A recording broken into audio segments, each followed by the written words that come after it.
All right, ladies and gentlemen, we are back. Michael Dean, Big Sexy. You know what? I don't know if I'm calling you Big Sexy and Sack anymore. Mark, welcome back, sir.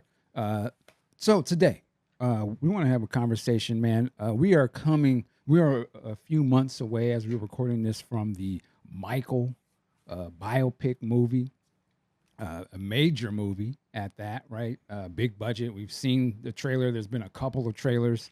I was so hesitant. I mean, I was hyped to see this because I wanted to see it last year, but I was like, the trailer is going to be the thing. Like, if that trailer is either going to knock it out of the park or it's not, and if it doesn't, yeah. But fortunately, in my opinion, the trailer blew it out of the water. I was like, whoa, this is what they're doing. Okay. Because to see somebody playing Michael Jackson and it's good to be on the big screen on IMAX, it's a big ask, like a Yeah, major ask. yeah. And Who's I, directing this? uh, Antoine Fuqua, Oh, major director, right? Training oh. Day. What's the movies the most recent ones he's She's done doing all kinds of shit. with Denzel? They've had a couple of sequels. It's like a spinoff of a TV series, or it was based off of TV. The Equalizer? Equalizer. Yeah, he's behind those, but and I'm missing some other movies that he's done, but fantastic. So if you're gonna get somebody thorough and official to do it, yeah, uh, He's qualified, yeah, for yeah, damn sure. definitely. And then starring Jafar Jackson, was it That's his the nephew. nephew? That's just like, whew, you know what I'm saying? And it's interesting. Like, I didn't mean to go on this tangent, but it reminds me of Straight Outta Compton when Ice Cube's How so? son plays his father, like the family member playing another and nailing it. So this seems like it seems like he is nailing it, which is y- nailing Michael Jackson is not easy at all. There's countless artists out there who think they're nailing Michael Jackson and that ain't it. Um, so I'm excited to see this movie. Um, and then I just finished the audiobook to the Teddy Riley biography book, or I don't know what you call it, memoir. Remember the Times. Uh, fantastic. Fantastic book. I know you're currently reading it right now, Mark. Right? Correct. What do you think so far? What you've been listening? You know, Teddy makes it sound, and maybe this is just his conversational style, but it makes it sound like, yeah, I picked up the Casio, whatever the fuck. I ran into Dougie Fresh at school. Hey, Dougie, let's do something. Okay. All of a sudden they do the show. Like, jeez. Yeah. And the Gene Griffin guy, I knew he was dirty from day one, but not gonna get into that.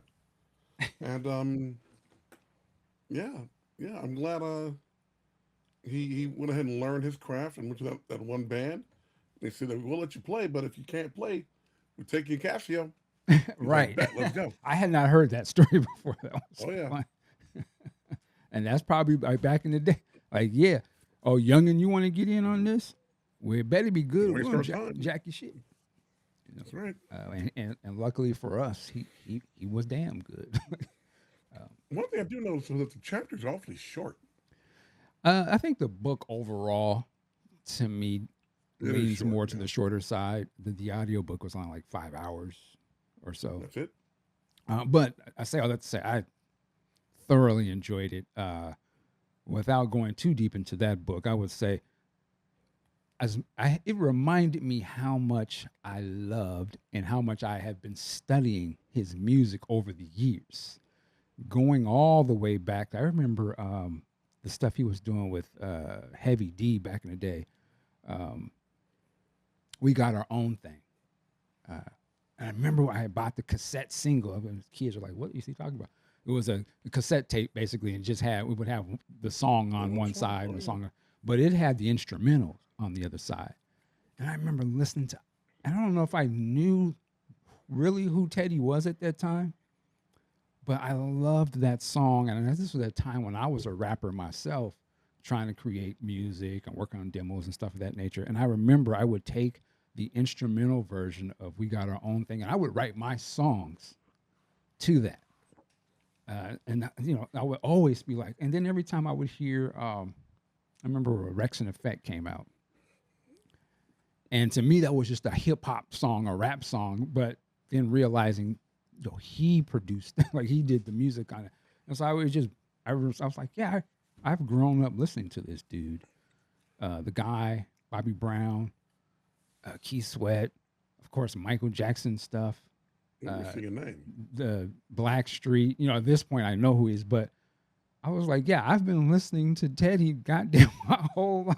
Like that's been the dude. Like he was the me, my generation's version of the super producer, or what I mean. And this is the thing I didn't like to say, but I'll say this now after listening to this book. He was my generation's, and he arguably might be bigger. It's gonna piss somebody. Quincy Jones. See, yeah. Well, here's my argument of that. This young guy created a whole genre of music that spawns across the generations at this point. He dominated. He starts out as a rap hip hop producer who creates some of the biggest songs in rap, period, during the 80s and 90s. The Show is one of the biggest songs in hip hop. I remember I knew nothing about Teddy Riley. His name wasn't even mentioned when that came out. But Dougie Fresh and Slick Rick, when that song came out, that dominated the landscape. I mean, you wanted to rap just like them, and many people did or tried to. Slick Rick, that spawns his whole thing, and you wouldn't have Snoop Dogg and all these other stuff that comes out of that. But that's Teddy that does the music. Go See the Doctor, Kumo D.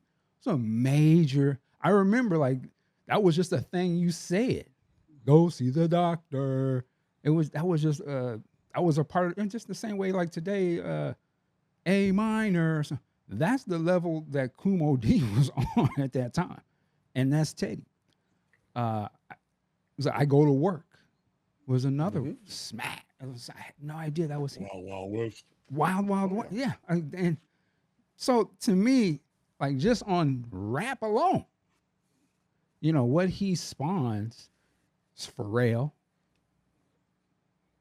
Directly comes out of that, right? All I want to see was the boom, boom, boom. And that song was a major smash. Rump Shaker, which you could argue that was like the first time you really took that sort of, to me, BBD and all of that sort of spawns out of that energy of a song like that, puts it on a pop level. And got the ass shaking in the video. The original people doing that. And that was an R&B. There's an R&B producer. He's known as an R&B producer at that point, but really he was a rap producer, just going back to what he normally was doing, creating monster rap jams. And this is already after My Prerogative. And so you have that, and then you have New Jack Swing, right?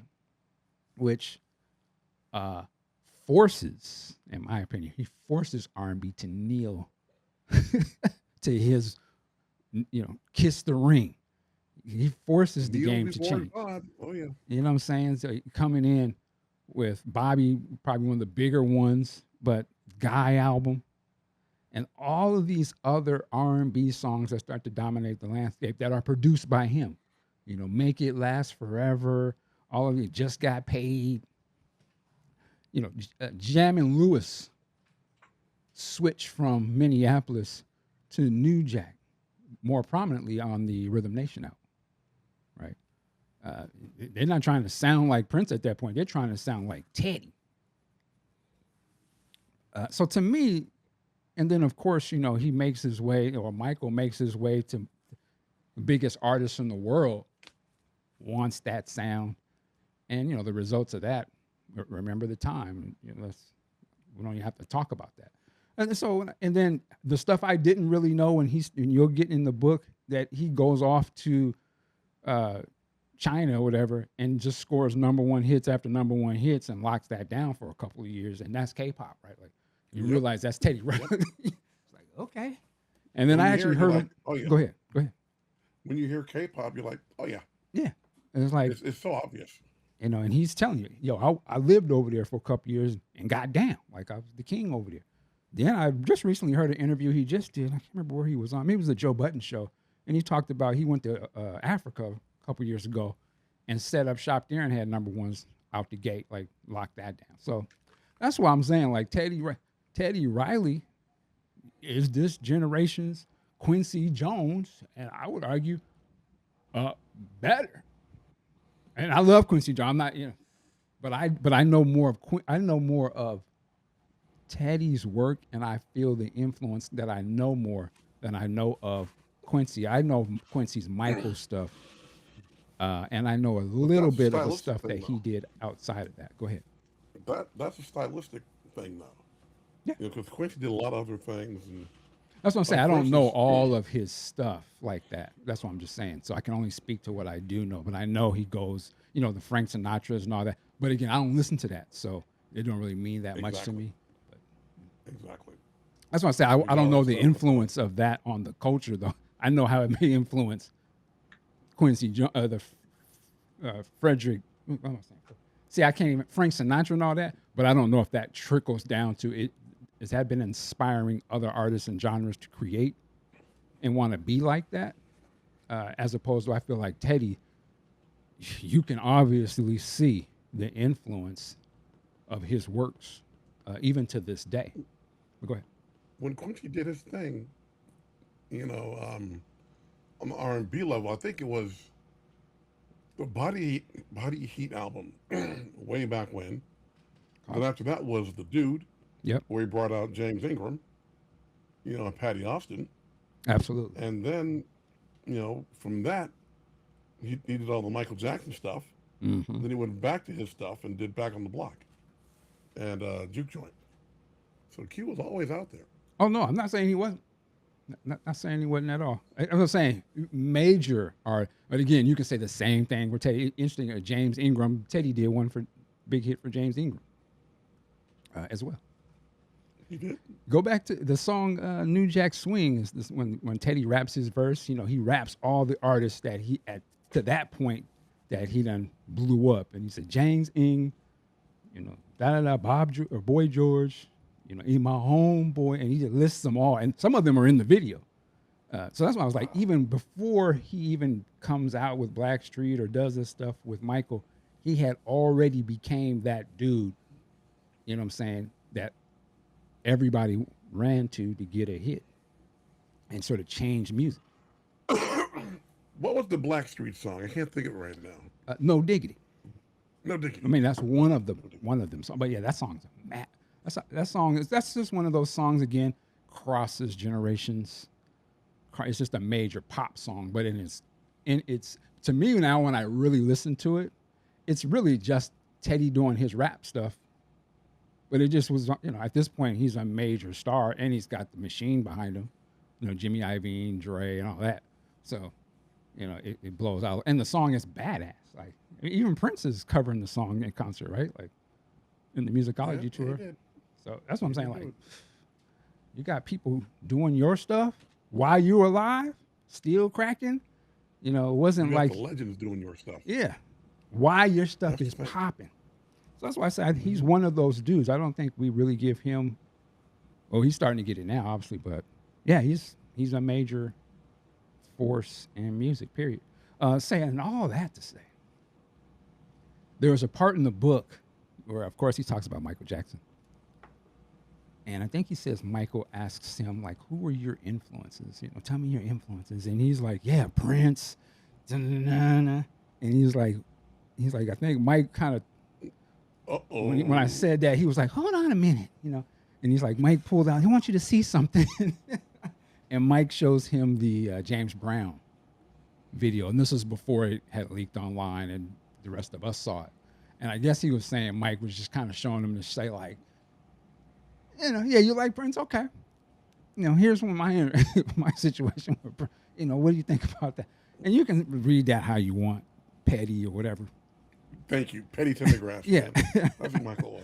But and that's what brought this thing, what I wanted to talk about today, because obviously, I grew up, and I'm sure you've experienced this many times, the comparison of who was better, Michael or Prince, Prince or Michael.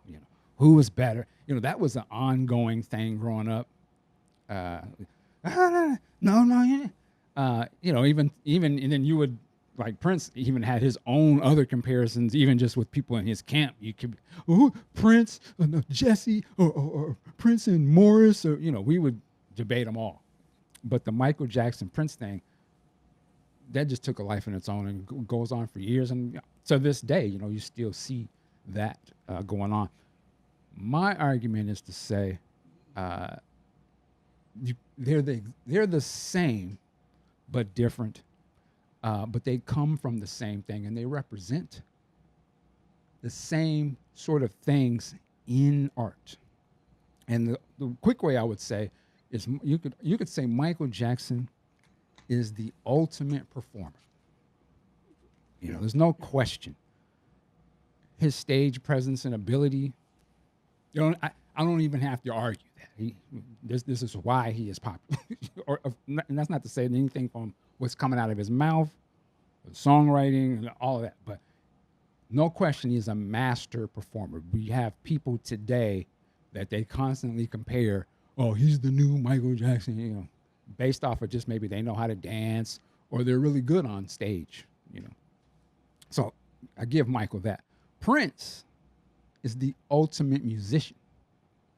And there's no question. There's no question, right? Can play damn near anything and play them good.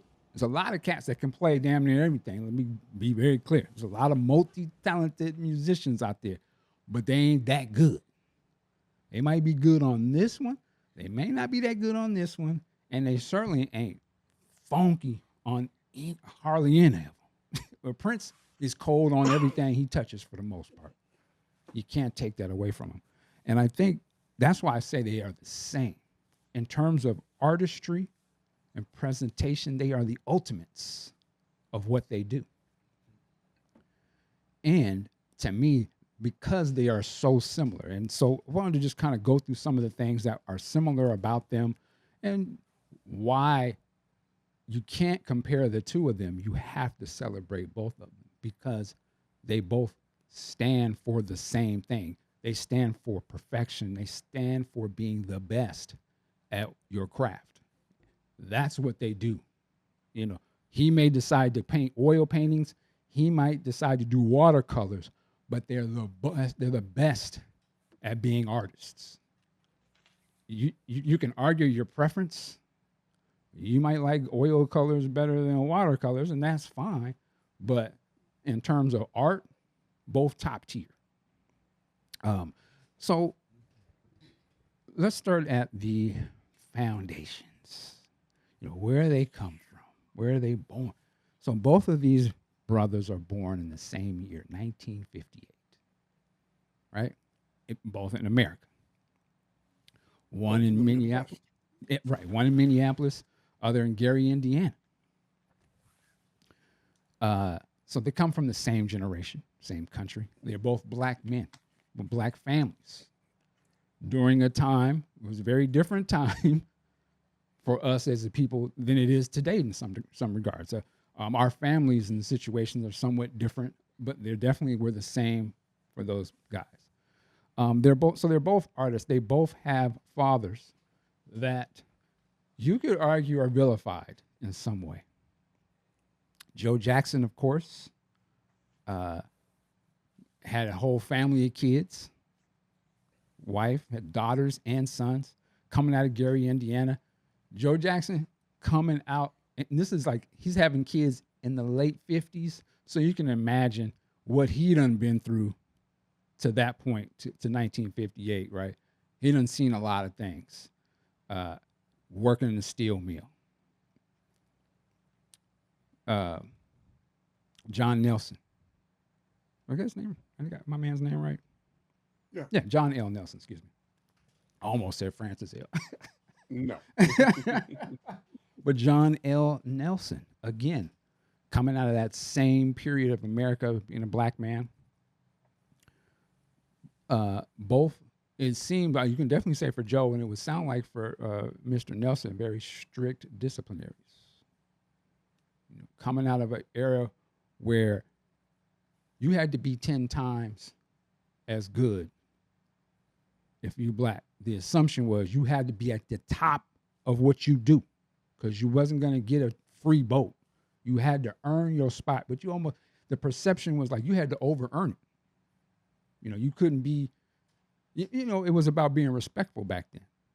And with the father from most people was going to be hard, hey, get your shit together. And the belt would come out if there needed to be some straightening. I'm not saying that's the right way to go, but that's how it was back then. There wasn't a lot of talking back and forth. You couldn't get smart with the daddy. You couldn't get smart with the mama either. But you could not be talking back, and they would lay down if your parents and your fathers was in the house, they was gonna lay down the law, and you had no choice but to follow. That's just what it was. So they're both coming out of that, and you can the stories about, we've seen the differences in terms of the positives and negatives of that stuff, and how that plays into them. Both were pushed relentlessly as kids, one way or the other. Michael being pushed relentlessly to be the best. You're the lead singer of this group, and this group represents the family. So you got to be on point. That's a lot to put on a kid, right? Prince, I would argue, he does it in a different way, in the sense that he knows how good his dad is as a musician to him in his mind. That's my dad. He plays piano. I want to be better than him to impress this man. And so, that leads to his situations and, dealing with, unfortunately, a broken home in a sense, from a child's perspective. The parents aren't together, moving back and forth. I mean, that's a lot. But they're both young black boys wanting to please their fathers, prove themselves. So yeah, and then they're both. The other thing is, they're both child prodigies, but you see how one is able to sort of express that earlier. Michael Jackson is a child star as a kid, right? But still a child prodigy. Prince is a child prodigy in himself, but he's not in the spotlight, right? He's just that dude in the neighborhood, or that dude at school that's a badass on all the instruments. That right off the gate, at least in the hood, is gonna make you like, God damn, a little Prince, a little Skip. Yeah, he cold. To me, it was when I grew up, it was the DJs. The neighborhood DJs was the man. Oh, such and such. Shout out to my man Funk Daddy. He had the turntables. He was raw on them like Jazzy Jeff, and he had the drum machines and learned how to program them. And so, if you was trying to get into music, if you wasn't getting a co-sign from Funk Daddy neighborhood, you wasn't nobody. We all had these cats in the neighborhood that was cold. And to me, so that's how you could see how Prince was like that. At least in his school, you hear Jimmy Jam talk about walking into the band practice and seeing, like, who's that on the drums cutting? Like, shit, that's Prince? Damn. I thought he was just only play keyboards or something, or guitar. Cold, man. God damn. Or Andre, that's Andre's homie. He played back. Oh, man, both them, them cats are the elite. That's how we would look at them, like, yo, them cats is dope, man. You know what I'm saying? Oh, they don't, if Andre and them ain't co-signing you, you know what I'm saying? So they both sort of had that thing going on, just on different levels.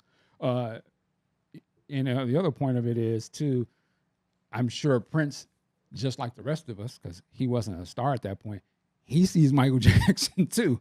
And it's like, oh, shit. Yeah, the Jackson 5 is cold-blooded.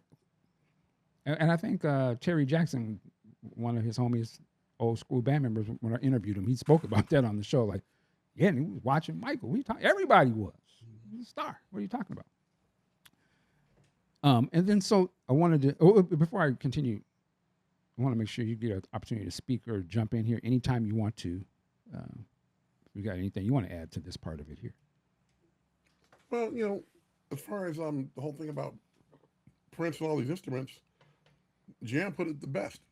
You know, Prince would walk into the band room, pick up your instrument, play it better than you do. Right. That's just damn. How do you deal with that? Whereas, if there is a difference, the only difference, and it's not a real big difference, it's just the packaging. You know, because Michael was surrounded by his brothers. Mm-hmm. You know, Prince was Prince. Prince is out there on his own. And so that's going to give you a certain edge that young Michael didn't have at that point.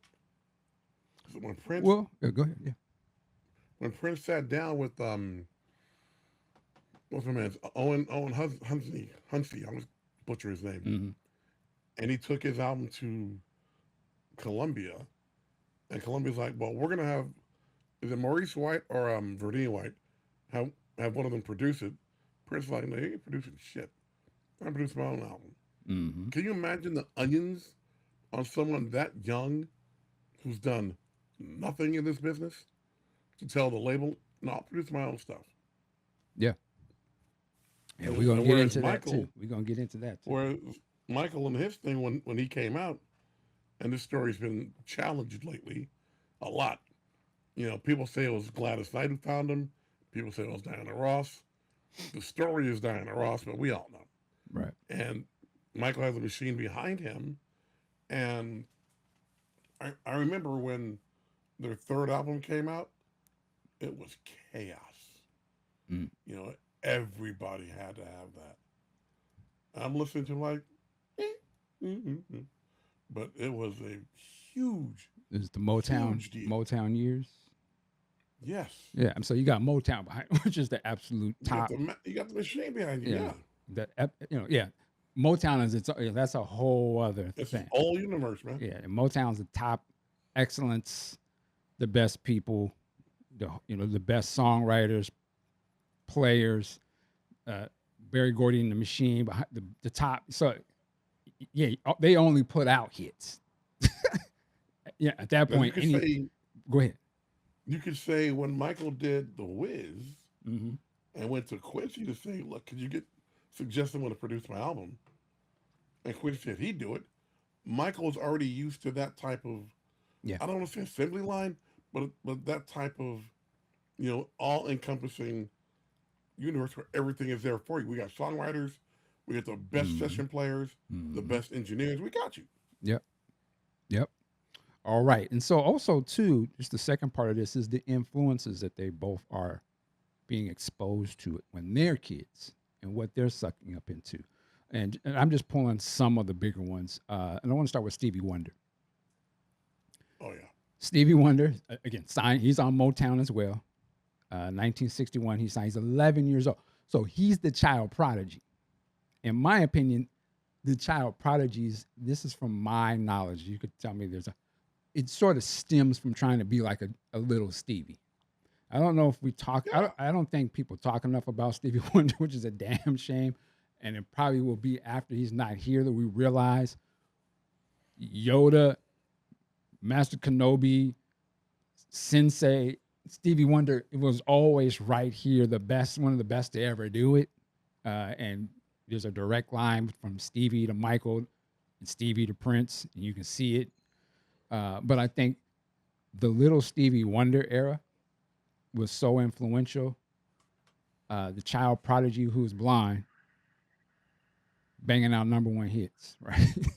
Multi-instrument, playing the music. He can play and all this, and we don't know it. But then as he grows older, the same way we're talking about Prince and I want to be the one in control of my music, right? Exactly. And I want to play Stood up for his and rights, write yes. this stuff. And he does it. And not only does he do it, he does it. It's Better. hard for anyone, even today, to sort of match that run and influence of Stevie Wonder's career and his albums.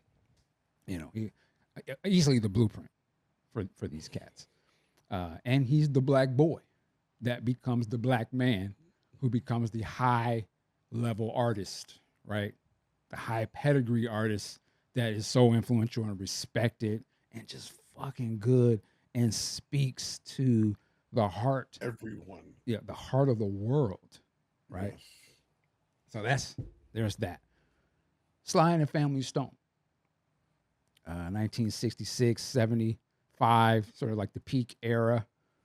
Certainly goes on beyond that, but he's one of the first black superstar cats, artists. You know, the I would say he's the first black rock star. I didn't say Honestly. rock star. Well, I'm saying No, I did. I would. superstar. Yeah. I would say Superstar. both. I would say Yeah, both. he's the superstar. He shows you, yo, I mean, to me, everything you've been seeing today, the Kanye and all that, all of the extravagantly foolishness, Sly had already did all that. And you don't believe me, you go do your Google and look up Sly, look up was it Madison Square Garden wedding or something like that? That ain't nothing but Oh yeah. Kim Kardashian. I'm not saying that his wife was like that. I'm just saying in terms of the black man with the super beautiful white woman, and it's a spectacle wedding, and they invite a stadium to come watch this wedding of a superstar, and Oh yeah. he was the top of the clothing, you know, the style. You can see where Prince draws heavily from all of that. The black and white band, Male and female. male and female, creating the pop funk blend that Prince lived on. Everything you hear from 1999, Purple Rain, Under the Cherry Moon, Sign of the Times, Sly is embedded all through that. Created genre bending, Woodstock performance, blew up, very influential. Stole the show at Woodstock. Stole this. This is a quote unquote black act who is coming into a rock, something is seen as sort of a rock thing, but comes in and dominates. And you can't say like, yo, he didn't. You can't say like, oh, I didn't really care for. No, blew your socks off, and you're like, whoa, who is this? Let me pay attention to this guy. To me, over. Yeah, this is everything. This was in my mind. I could see how Rolling Stone may have thought like, yo, get Prince, the guy that's got Dirty Mind and stuff, have him open up. That's going to be the same type of thing. Whereas it's this black guy that not everybody's up on, but he's fucking amazing. Like if we can put him in front of people, how are you not going to love this guy? Rocks. I just think I think it was for Prince, the audience might have necessarily been ready at that particular time, but obviously just give them a few years and they were. But it's the same sort of thing. Of course, we talked about the fashion, breaking barriers, and super influential again, straddling the line between funk, rock, pop, soul, blues, and creating different styles of music just out of that. And they're seeing this as kids. So to them, these two guys alone, to them, you could argue those are their Michaels and Princes. Yeah. As a child watching that. James Brown. What else I got? Otis Redding, Jackie Wilson, all those cats, man. Showmanship, the work ethic, the performance. He was another one of the blueprints for both of these brothers. and you can see the footage of both of them mimicking James to a T. Right? It is what it is. And they both admit to it. There's nothing shameful about that. You know how he's trying to be like Prince or he's trying to be like Michael. Both of them would tell you to your face if they were, I was doing James. That's what you're supposed to. He done laid the blueprint down for you. Why wouldn't you? You know what I'm saying? Like, you want to be the best. I'm going to take the best and try and do it better. And then I would throw in a couple people. I would also throw in Jimi Hendrix as well. Very influential. Breaking the barriers of what a black person supposedly is supposed to be able to do with music. Like not being held in some box. doing what they do, whatever style it is, and doing it to the absolute best of their ability and dominate. So they both pull from the same era of superstars and artists, and they both pull heavily from these people, but trying to elevate it and take it to the next level, put their own stamp and spin it into something else. They also had to break through the media and the media's perception of what a black artist was supposed to be. Back then, it very much, black charts, rock charts, top this or whatever, but it was very segregated. And for them being stars of the 80s, also having to deal with technology, the invent of MTV, the best way I could describe it to people of today is it would be the same way how Napster in the internet would change music, change a lot of things. But the invent of the music video and cable totally changed music forever. Well, the music video wasn't invented then. They were always doing promo videos. They were, but there was no technology for us to watch them. No, the way they were. So I'm saying, like, technology, they both had to deal with a technology that disrupted their business, but they both jumped to the challenge and used that to break them out of, what makes them superstars. Michael Jackson was already a star. Like, Off the Wall was not his first record, and certainly not his first hit. We already knew who Michael Jackson. He was a child star. I remember Michael. When I used to think of Michael as a kid, I would think of Ben. Ben, and just because as a kid, I could see from watching TV that was a big deal, and I was like, wow, this is like this little boy kind of looks like me. Reminds me of myself, and he's singing this song, and it's great. And I'm like, oh, ABC. Again, it was a little before my time. But I remember those as big songs. So I already knew who Michael Jackson was. He was, the Jacksons were stars to me. Jackie Jackson? Are you kidding?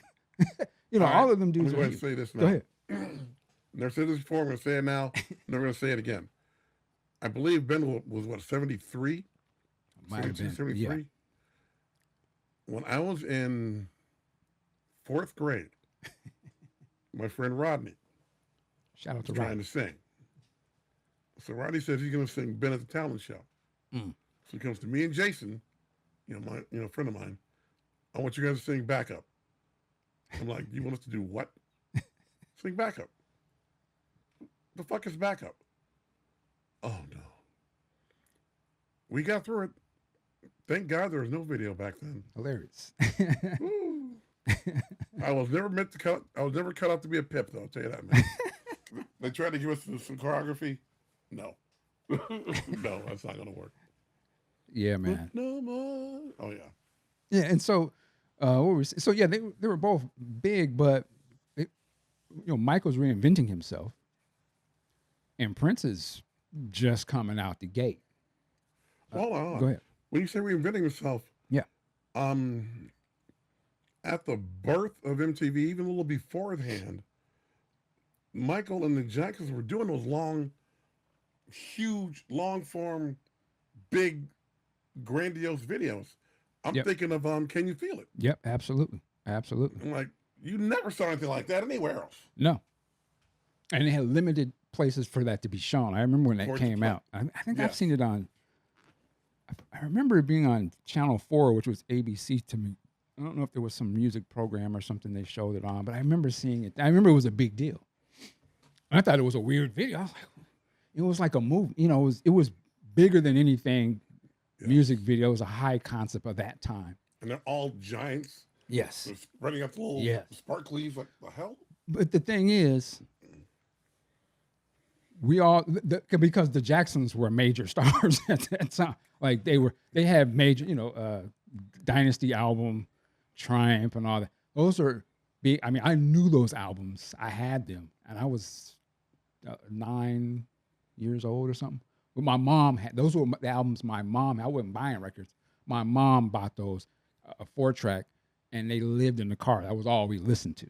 So that's how I knew. 4-track. I mean, 8-track. 8-track. Excuse me. I knew. I was like, okay, yeah, I know this music. I love these guys. But it wasn't all about Michael the way it turned into.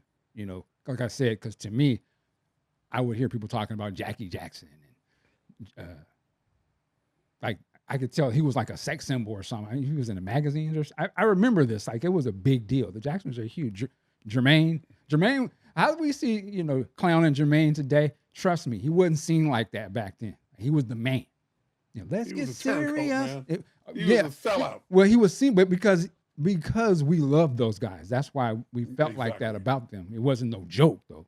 You know, No, they no. was cold.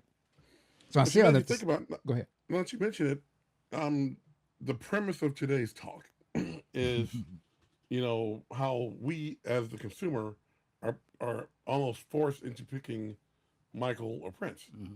Well, Michael had that thing back when Jermaine, you know, quit Right. the band, and they went to Epic. Mhm. So like Jermaine, okay, you're out in front now, man. Do what you got to do. And he did come out first with Daddy's Home, so I'll leave him alone. Yeah, absolutely. He And had, that's he a had some hits. I'm curious how if they show that in the movie, because that was a big deal. Them splitting like that, leaving Motown, you know, and then the And leaving the name behind. Oh, name yeah. behind, and then one of the other brothers, a major brother, saying, "Nah, I'm staying over here. I'm married.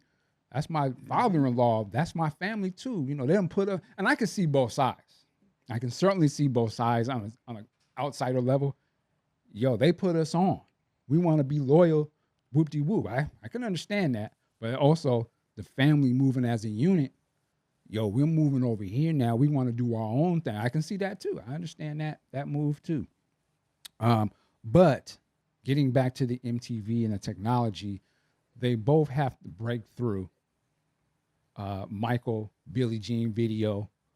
Prince, you could argue Little Red Corvette is starting to get shown on MTV. That was a big deal. That might have been the first time I actually ever seen Prince. Really? Like, yeah, really. Was Little Red Corvette, seeing that video come on and seeing what he looked You like. didn't see controversy videos? Not when they first came out. No, we didn't have videos, so we didn't have cable like that. Right? Technology, everybody didn't have cable at that time, and there certainly wasn't no didn't know where to MTV. Say it again. You didn't know where to look. Well, I was In a kid, Oakland? so I sure didn't know. I was In a Oakland, child. we had something called Soul Beat. Yeah, we didn't And have that was nothing on like like a that. cable access channel, Yeah, and they showed it all. yeah. No, you know, I'm in they showed it Seattle, all. Washington, where we were less than 13% of the population, so there wasn't no public Good point. for what we were doing. So that's what I'm saying. Like to the mass general audience, it was the first time you got to see these cats, and they both used that vehicle to blast. You know, they had to. That's how they had to break. Because again, songs like Super Freak, Celebration, there was major songs by black artists that were #1 songs, but I would argue they were somewhat limited to a degree because you didn't get to see the videos like you would see a few years later, where cats didn't matter what genre they was in. If you could get your video played on MTV, you was gonna be a star. Like I was gonna know genres I never even listened to, and that I like. I always joke, but Huey Lewis in the News. It's gonna sound funny. You say, but I know those songs. The only reason I know them because they're mad catchy, and actually I would argue they're a great song because they had videos.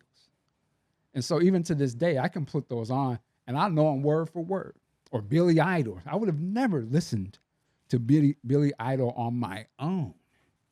But thank God MTV was there to expose me to that. So I could see, there's some other shit out there that's badass, that you're going to love.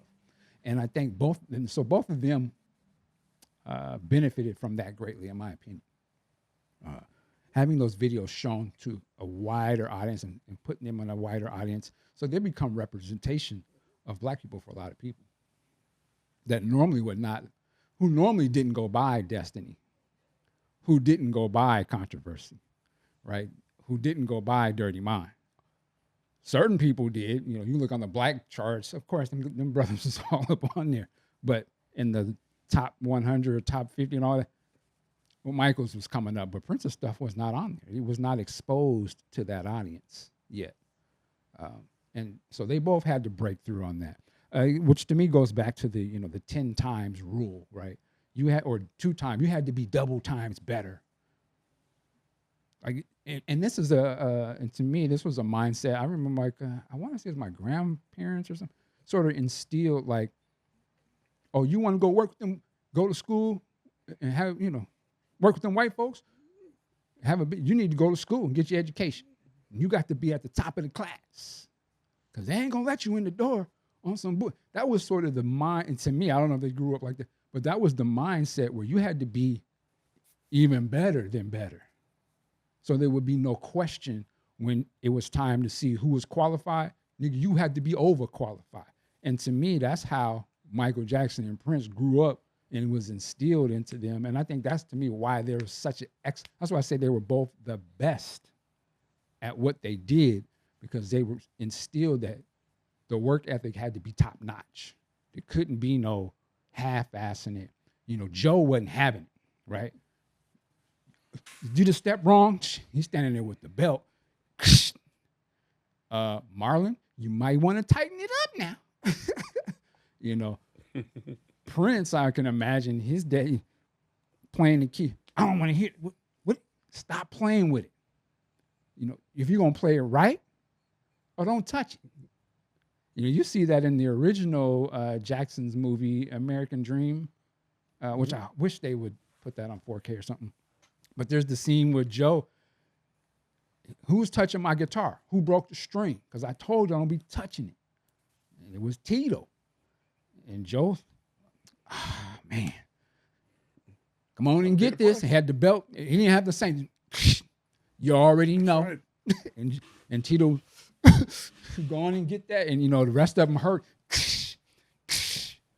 And so you knew, yeah, you better, if you're going to do it, you're going to do it right, goddamn. And so to me, they both had that. And you can see it in the way Prince ran his operation. Doc, following the James Brown method, or you don't know how to, like, give me this. Clowning in your face with it. All right, you ready? Like, you got to be on point. So to me, they both come from that relentless drive, perfectionism, work ethic, the strong discipline, and just you got to do it right, man. Practice.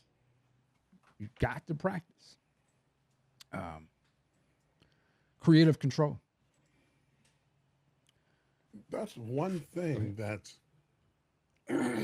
society as a whole, for whatever reason, be it in music, be it in athletics, be it in acting, the black actor or entertainer or athlete never gets credit for putting in the work after the lights go down. Right. People never talk about Kobe being the last one in the gym, and Michael Jordan taking 10,000 shots. Mm-hmm. You never hear that. You hear about Larry, and it's not a burn on Larry Bird or anything like that. But Larry's in the gym all hours. Jesus Christ. Right. So Michael just walk in, great, fuck out of here, man. No. Oh, they're just gifted. They're gifted that way. Fuck you. Yeah, that was hard work. Shit. Yeah, and hard fucking work. Exactly. And that's and they coming from that same mentality, right? But creative control. You brought it up earlier. Both fought for the ownership of the music. Hard stop right there. Right. The later years of Prince, he wasn't playing around. For any black man to write the word slave on their face while signed to a major corporation, while putting out music for the corporate and be on national TV, that'll tell you everything you need to know. And they called him crazy. They blackballed him for a few years, all kind of stuff, right? But for him to stand 10 purple toes down and write that on his face. Even taking some black people was like, how could you write slave? You didn't. He wrote it. Yeah, so he fought for ownership. Michael, in the later years, and I'd be curious if they cover this in the rumored part 2 Michael movie that they're supposedly doing. If they were showing Michael, Tommy Mottola the devil. Very devil. You know, all of this. This is a very different Michael Jackson than you have ever seen. In the later years, he was on. If they cover the later years with the beef with Tommy, and they cover the disintegration of his relationship with Quincy, ooh, Yeah, it'll be a heavy movie. that's Buying the Beatles catalog. That's what got him into it, right there. All about control. All about he sat down business. With Paul told him, Yeah. Right, Michael, you got to buy the publishing. I'm going to buy yours. You know, it seemed like he told Michael in the sense of, oh, yeah, you know, it's just something. You shouldn't even bother worrying about it. You couldn't even, you're not on that level. Yeah. Yeah, they want to buy. Oh, yeah. Oh, okay. Cool. Coming back a little later. Blows up. How could you, Michael? Hey, my understanding is that Paul had the opportunity to buy it. He went to Yoko and said, right, let's partner up. She's like, fuck that. And she said no, so he said no. Mike's like, I'll buy it. Yeah, I got this. I got this in my ashtray in the car. Let's go. You know what I'm saying? Like, and that's a power move. I don't think we've ever seen an artist yet play it on that. I could argue on one hand, you can disagree if you want. Jay-Z does good business behind the scenes. Oh, yeah. For sure. And is dealing some high level shit. But the type of move that Mike made at that level of his career at that time to grab something that was seen as such a valuable asset and for him to control that. And then, of course, the stuff with Sony and all that. Yeah, that was that's a young Michael Jackson doing that. That ain't the later Michael. That's right after Thriller. Was that Thriller Michael Jackson that's doing that? Thriller was still blown up.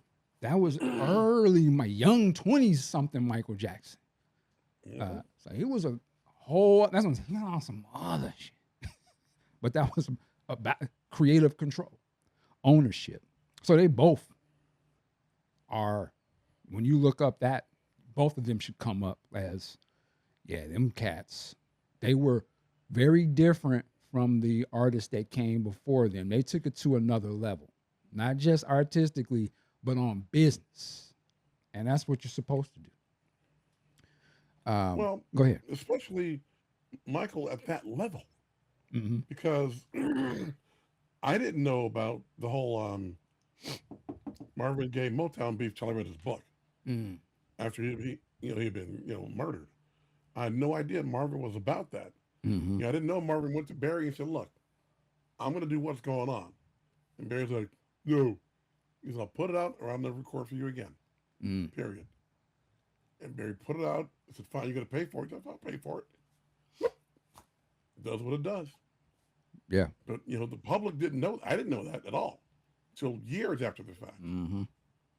Yeah, these I just brothers. read in the Lionel Richie book that, and I'm picking on Barry, but when Barry signed the Commodores, because Barry was all about that publishing, he did not sign Lionel to a publishing contract. So all the stuff Lionel did outside of the Commodores, Barry didn't get. So all them hits he wrote for all them other people, all that is straight cash, homie. Straight profit for Lionel. Wow. Yeah, man. King Records, James Brown. They were fighting constantly at King, boy. Those two. Wasn't Sam Cooke about to make some moves on the business level too before his demise? Oh yeah. So it was and these are the guys they watching. These are the guys that when they grew up, this is who they was paying attention to and following leads. The other part is, they both sort of broke the mold of black masculinity. They definitely challenged what that was in the public eye. You know, the androgyny thing, which was big at that point, they both play into that head, in my opinion. The makeup, the fashion, just here's the thing: both of them were unapologetic about it. Like Michael's look was Michael's look. He wouldn't know. And okay, I had this nose this year, and then off the wall kind of went like this a little bit. He was like, oh, as a kid, I didn't understand. I was like, wow, I just couldn't pick up what it was. I was like, cool, okay. And then Thriller was a little more, and even during the Thriller years, it would continue to kind of just, man, on the Thriller video, he looked a little different than the album cover. And Another Part of Me video, Captain EO, the skin color, the hair, you know what I'm saying? But he never was like, I only had one nose surgery. And he just was like, hey, all right, Mike, and the music jamming, you cold, whatever you doing, I want to be like, whatever. The hair, the new way of getting your hair, he went, you can see all of the errors of the culture through Michael Jackson when he was a kid. He had a little perm when he was in his teenage years. He had that kind of roller perm for a minute. Then he was afro again. Oh, yeah. And then when the curl came through, boy, Michael Jackson was at the forefront of Jerry curl technology. You feel me? Because he had that off the wall kind of, almost like a box curl. But then when he hit Thriller, it was just like water. I was like, what the fuck? Like, how did you get my Jerry curl look like that? Like, that shit was bottles of activated. Yeah, that was next level, man. I was blown away. And of course, Prince. Forget about it, man. Like, he was styles on styles. Every other year, he was flipping it on you. Something new. You couldn't even. It's like, man, stop. We could, mere mortals could really, the whole new breed era, 1999 and Purple Rain. We could rock that. You could kind of get away. An average person can kind of pull that off a little bit. But once he get to Cherry Moon, you forget about it. You're not going to be able to mimic that one. It's on a different level. And it just kept and unapologetic. Neither one of them is trying to bow down to how this. How come you don't seem like you? They became, I call it slippery. They became more, and I'm saying this in their way, their movement. If you really study how they moved their body during these periods, they really started to master a certain aesthetic, the way they carry. Michael Jackson became, you can just look between like off the wall Mike to the late Thriller Bad Mike. The way his body started, he was on some difference. And when he got to Bad, he was on some, his fluidity was just, I can't explain it, but y'all know the dancers out there, y'all know him, like he was on some other shit. Same with Prince. Purple Rain Prince, 1999 Prince, to Parade Prince and beyond. Like Parade Prince is fluid, and it's the way he was walking, and it's a different kind of thing. And to me, it was when I saw Sign of the Times, the movie, and I went to the theater, the first time I saw, I was really amazed on the way he was moving. Like, it was unlike the way he would move before. He really had mastered. It was just a Prince aesthetic movement. Some of y'all gonna know what I mean. He had that, and it stayed that. It was just like it was a different type of thing. Like, I don't know if he's studying himself and dance, but just the fluidity of his movements was way different. And you can even compare him to when he had other dancers on stage with him. He still moved different than them. in a good way, Yeah, like yeah. it's just the way he knew how he. I think what it was, he knew how he looked. I think he had studied his tapes so much. He knew if I stood this way and I looked tilted just like that and just like that with the makeup just like that, it came off a certain way in the camera, and he mastered that shit. And to me, when you get to things like Under the Cherry Moon, there's that scene where he looks into the camera at Mary Sharon.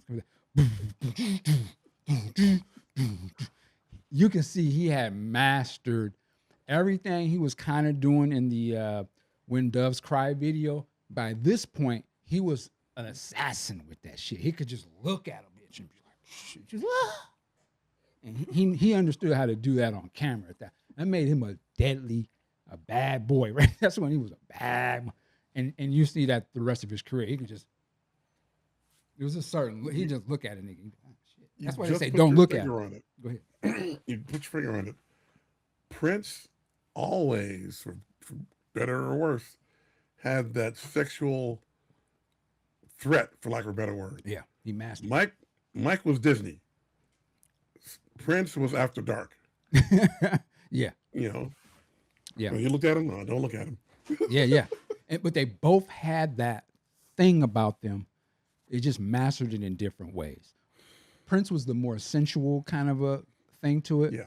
And I think Mike still had that innocentness of that boy that we knew, but he added that fierceness to it. And I think when you really see, Motown 25 was where it really, first time, when he stopped doing, and then he was, he got that more, you can see how his face, he's not smiling. He looked like he's mean or mad or something. Like, when he tapped into that, that's when he became a global superstar. Because he realized they know who I am, but I have to reinvent myself in a way they would not expect me to be. And he became that, was really on the one. He became that. And, and then the whole bad era is where he sort of masters. And I don't think he ever lets go of that, but just that more aggressiveness that he sort of kind of portrayed in those records. He even sang it differently. He was more, as opposed to, I love when he just sings, but he got into that, he was jamming more. So, but they both had an aesthetic that was undeniable. Like, you couldn't take your eyes off either one of these cats and what they were doing, and they both, for the people who wanted the sensual, you could not take, Prince was the ultimate of that. It was the best at that, right? And for those who wanted the, you knew what Michael Jackson was, you already loved him, but he became this fierce, like, there was nobody else that could do that, and he could straddle the line between being that fierce type of thing, and I think it's illustrated beautifully in the We Are the World video, when they show Mike on his shot in the video early on, and it kind of pans from his shoes up. He has a very sort of innocent kind of thing, but there's fucking dynamite inside that. He understood, he understood how to make it seem like he was just not threatening at all, but like at the drop of a dime, he could turn into an assassin, and he just turned into some shit. But he mastered that. And I think that's why kids gravitate toward that, because they can feel that vibe off of him without knowing his backstory, or they can just hear it in his voice, or they can see it in those videos that play today to kids of today. Black and white is a staple in my house, only because my daughter, she just loves how he just seems to be just fun. She sees the other kids in the video, and the songs are infectious, and it doesn't take a lot to understand what he's talking about. Oh, it's black and white. We can come together, so they both do their things that they're great at. They both sort of have that thing. But my point here was to say they both challenged black masculinity, and they both were unapologetic about it. I think going back to Motown 25, I think Mike was clearly playing chess when everybody else was playing checkers because, as you know, he first declined to do it Mm-hmm. unless he got a solo spot. And Barry said, "Okay, I'll give you a spot." And so when Michael came out with the brothers, they did their usual shtick, the point, all that. And Mike's like, "Yeah, yeah, that's good. No, that's okay, but we got new stuff here too." Mm. And then when he went into that, you could see, just like you said, his facial dynamics changed. Mm-hmm. Like, look, that was then. That kid doesn't work here anymore. This is what we're doing now. Yep. And he just took the stage. Yeah, man. You It know was, it what's was amazing. funny about that? Did you mention that we were talking before we recorded? I've been listening to the Jackson's Live album, and there's a part in that concert or in the album where they start playing kind of like ABC a little bit, and I didn't know who it was at the time. But somebody's like, wait, but it's Michael, and it's a whole bit in the show. He's like, we're not doing that. I want to do the new stuff. We're not doing none of that old stuff. And then one of the other brothers, no, come on, Mike. And then they go into a whole thing with the audience. Y'all want to hear ABC, don't you? Yeah, yeah. Don't y'all want to hear that? Yeah. And Mike's like, no, I don't want to hear that. And one of the brothers, we don't care about that, Mike. We don't want to hear that. So they that was a bit that they would do. I was kind of shocked because I just know it from the Motown thing, but it was a bit that they would do, and then Mike would be like, okay, and then they would do some of the older stuff, and then he would, and then jump into the off the wall cuts. So it's interesting that yes, Motown that was played to great effect, right? And I think at the right time, at the right moment, they took something that they had already been doing and did it on the stage that the world was watching, and that blew up. I mean, that changed his career, right? Like the way you described the fierceness of how when he flips into Billie Jean mode was very different than what the majority of us knew him as. But again, at that point, I had never heard the Jackson's Live album at that point, didn't have access to it. But when seeing it on that Motown show with the rest of the world, that was a headbuster moment. And that changed the trajectory of his career forever. Like, whoa, this is what he is now? Okay, you can't compare Donny Osmond to this no more. Like,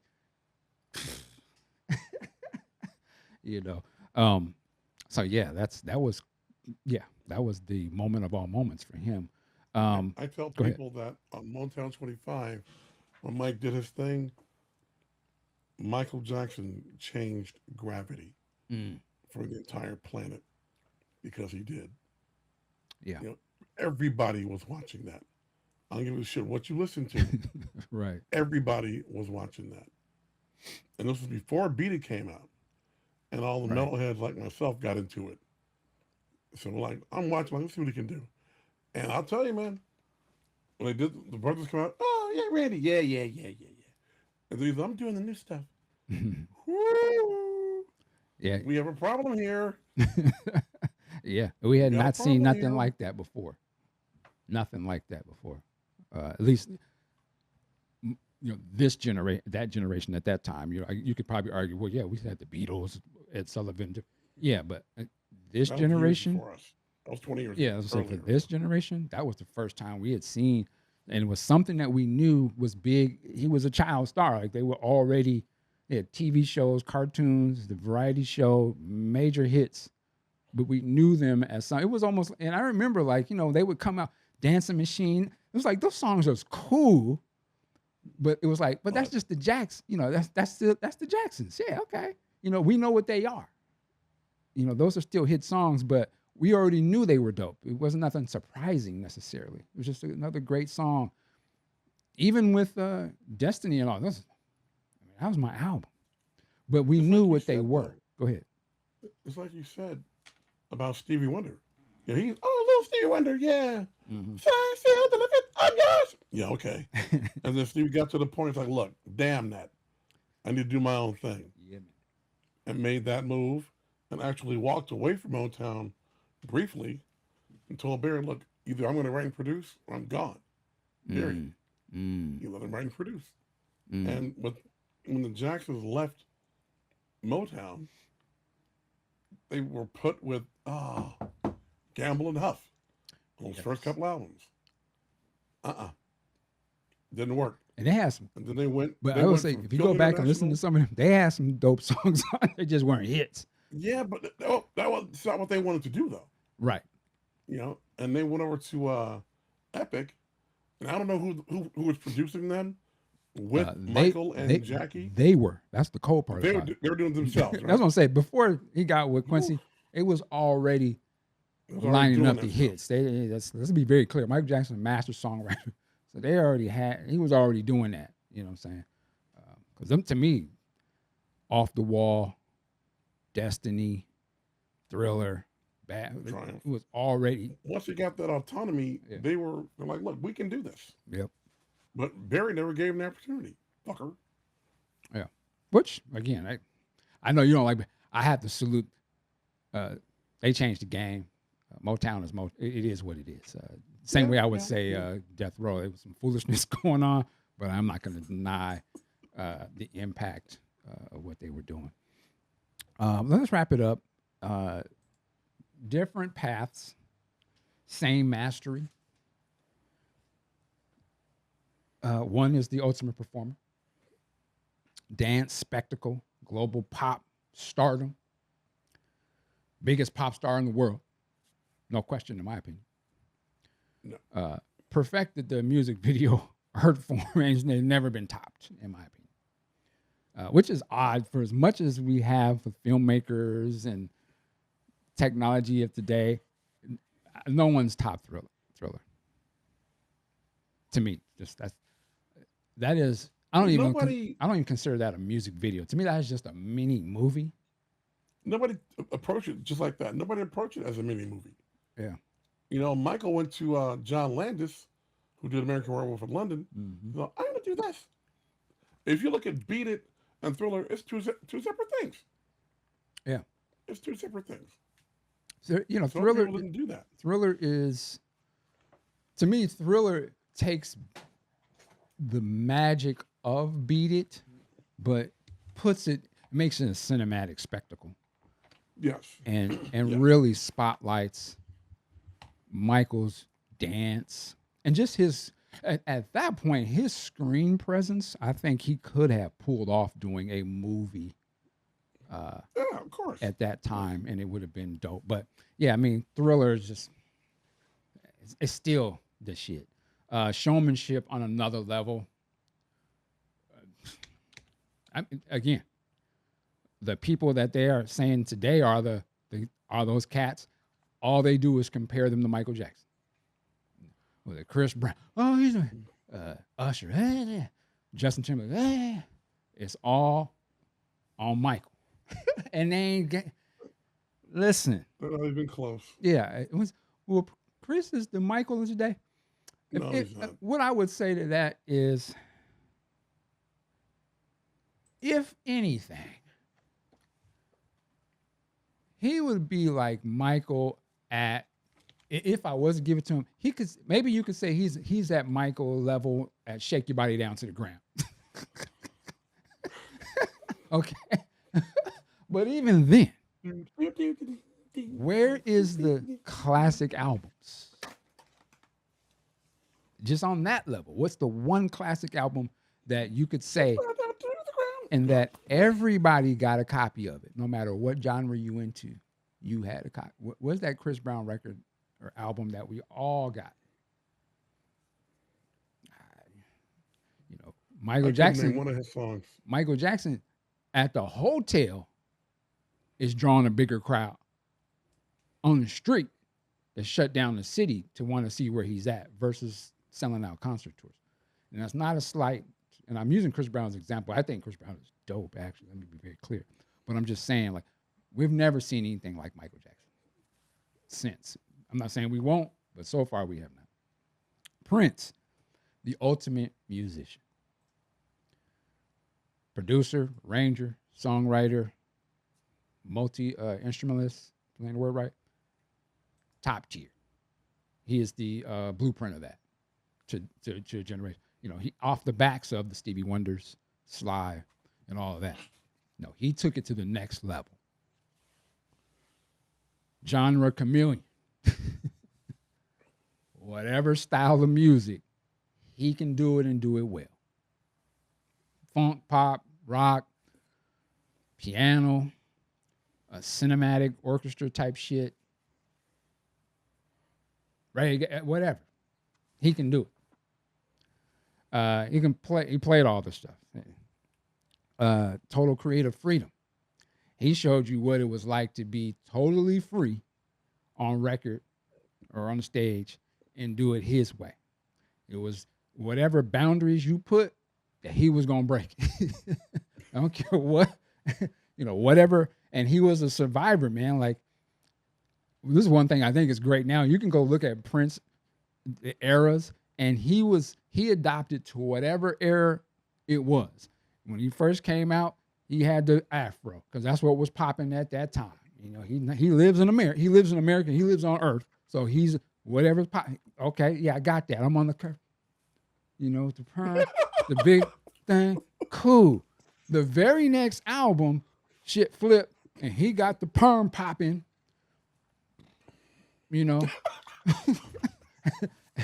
if you look at the aesthetics of that time, yeah, man. But he's still challenged. Oh, wow, is that a black man? Like, is he I literally thought he was some Arabian prince or something. When I first saw that picture, not knowing anything of who that was, I just thought it said his name was Prince. Oh, he's like a prince from overseas or something. Like, he's from Middle East or something. He's like a prince to me. I was like, what the fuck is?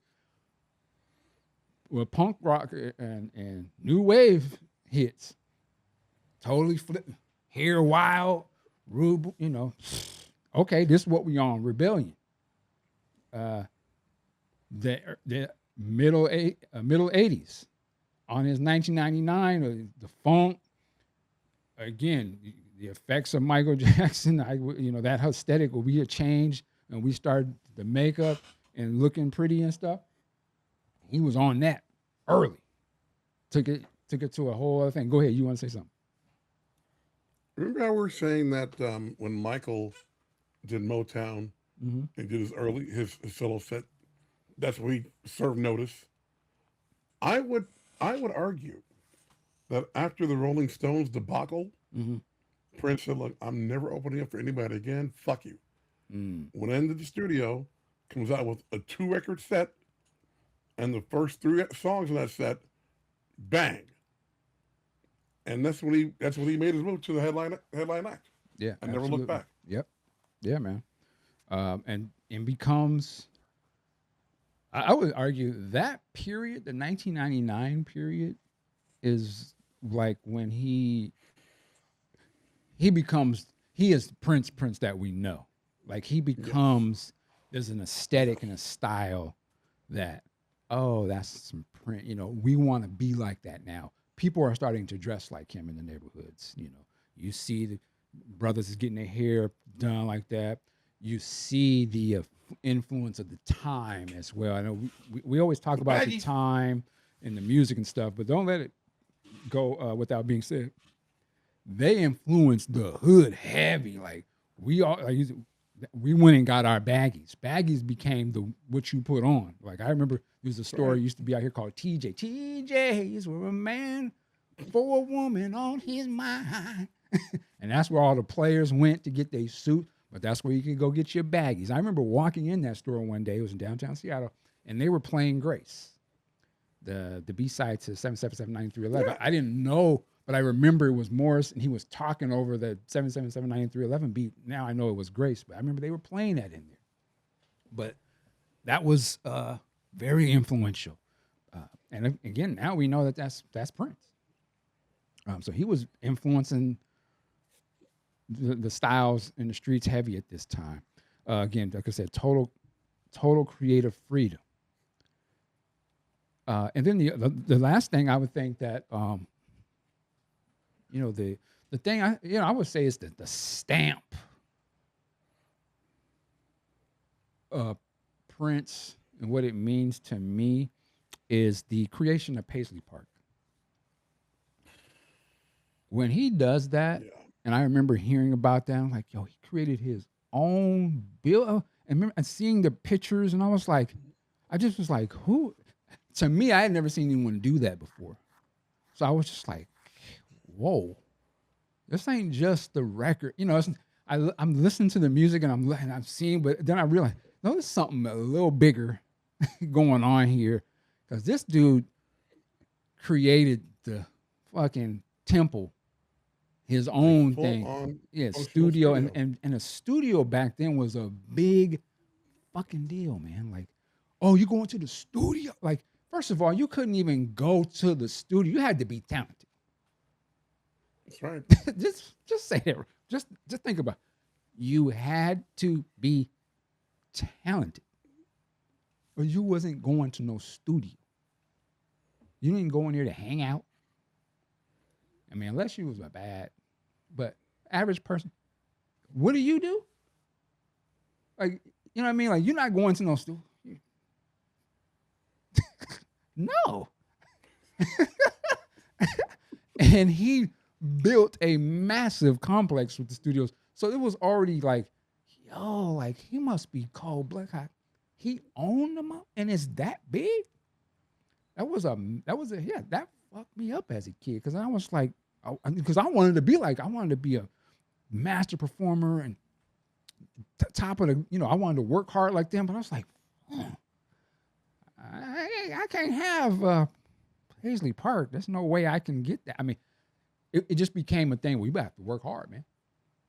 Yeah, this is the fruits of the labor is Paisley Park. When you work hard, that's right, and you doing something popping, you can do that. And that's what made the difference. So to me, it was more like, and that's kind of why I think part of the reason why, and we haven't spoke on this, I was a major Michael Jackson fan. Not to say that I'm not now, but it was all Michael for me. When Off the Wall, I would have been doing a Michael podcast. Let's put it that way. I dressed like Michael Jackson. So if you can think, I had penny loafers with pennies in the motherfucker. He said it. Oh. Penny loafers. Any man that can make you grab penny loafers and you live in the hood and wear them with pride, yeah, that's something different. But when I seen the Prince had the big studio, that's when I was like, yo, okay. Yo, this dude right here, man, I'm on this. Like, give me the new record, and he made this there. I'm studying. It was like, I'm studying. I mean, that's just what he was, the ultimate musician. And Paisley Park was the final, like, yeah, I'm on some different shit. Michael don't even got this, And that's why, like, going to Paisley Park for the first time, we were just driving down the street and we saw the building.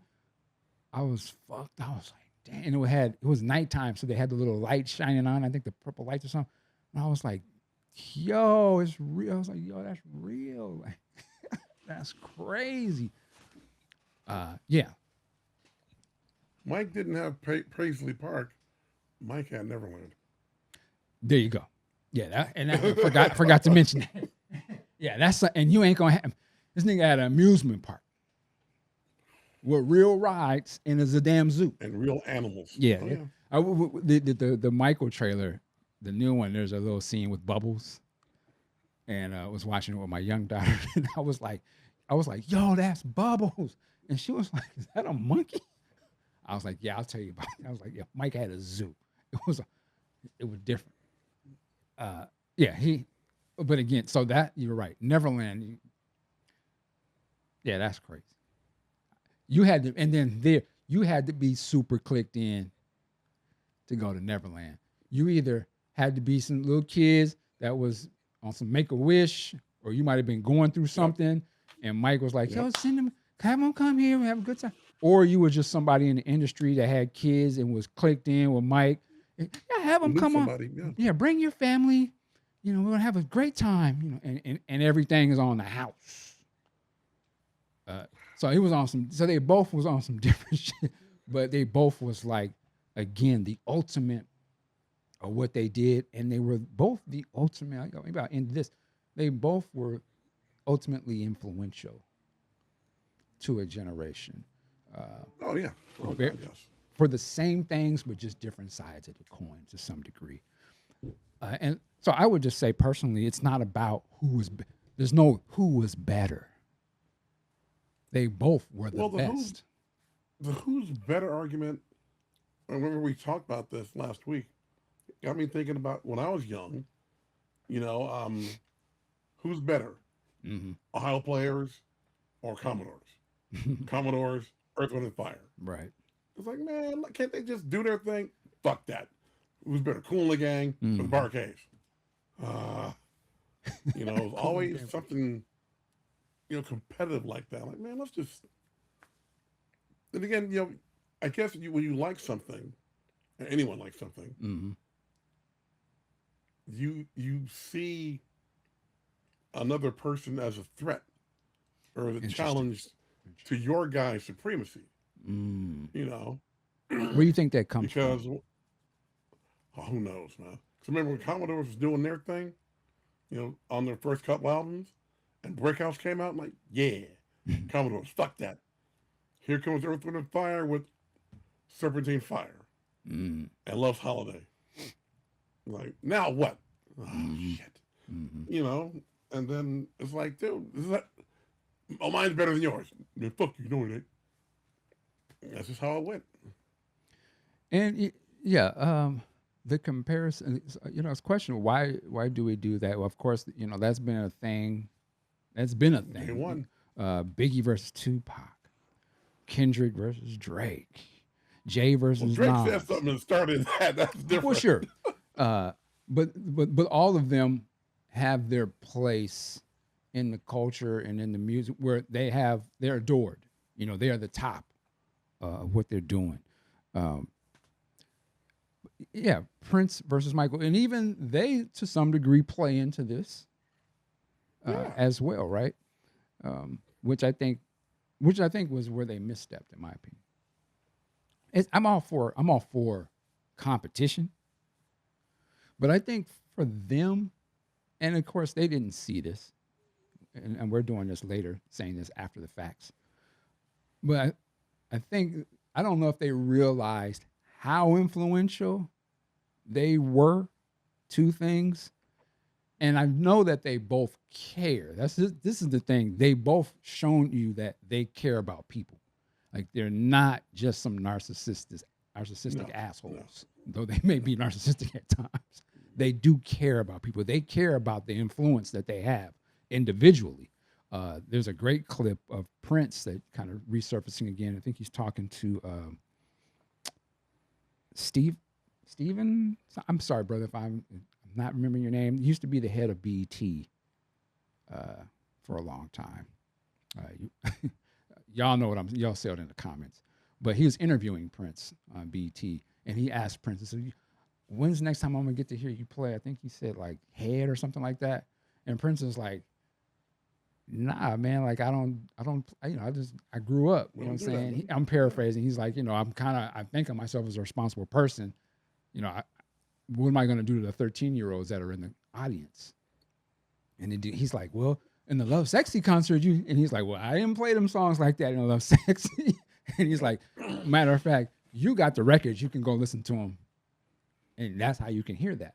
And so it just shows me, like, obviously he has matured as a person and realizes, like, me playing Head at 40 something with keep now I got and I've become the elder statesman of the game, so that families is coming.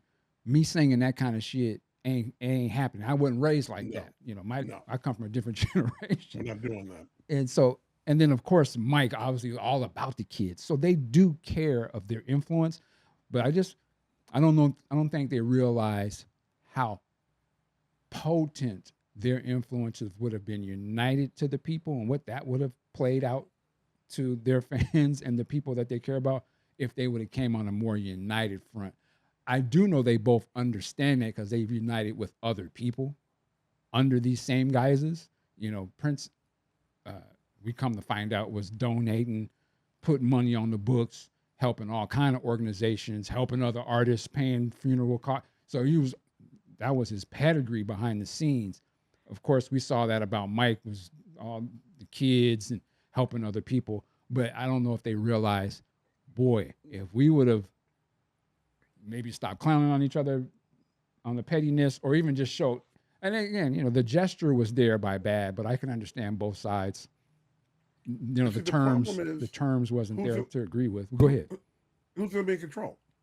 Well, that's what I'm You saying. know, And so that's a good question. That's a great question. Who's going to be in control? who's writing the song? Right. You know, So, who's and that's where I producing say it goes beyond the control on that part. Isn't the who's writing the song? Who's, again, I think there's a bigger question than that. They're getting caught up in the what paintbrush should we get to use? Where is it going to be recorded? Well, can I put my, that's the low Yes. level shit, to be honest with you, because they're generational artists. They're beyond that. They're the best of the best. So we don't give a damn who wrote the song. The people who want to get lost in I'm better than them, yeah, they'll focus on that. But that's low level shit, in my opinion. The people who realize, yo, man, seeing them standing united, like, because they're both about ownership, right? Ultimately, they both are about ownership of your shit and getting paid and all that. If they would have, you know what, the rest of the artists, the other black artists and other artists out there, and our people, if they just saw us united with a singular message, that's bigger than both of us. The lasting appeal that'll have to the next generation and generation after that is bigger than who wrote the lyric, right? Because they can get caught up in the foolish. That's kind of foolishness stuff. Like, the songs are bigger than the person who wrote them. Because half of these songs that are embedded in our psyche, we don't know who wrote that shit.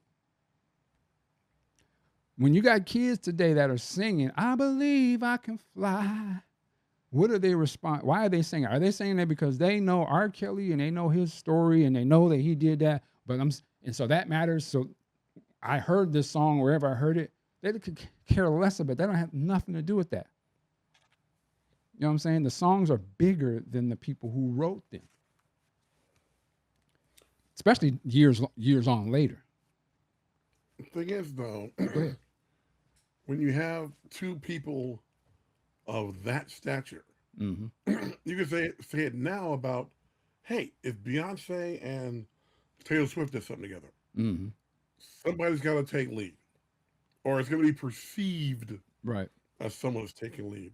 Now with Mike and Prince, it could have been huge, and they could have did the thing that Elton John did, Elton and Gladys.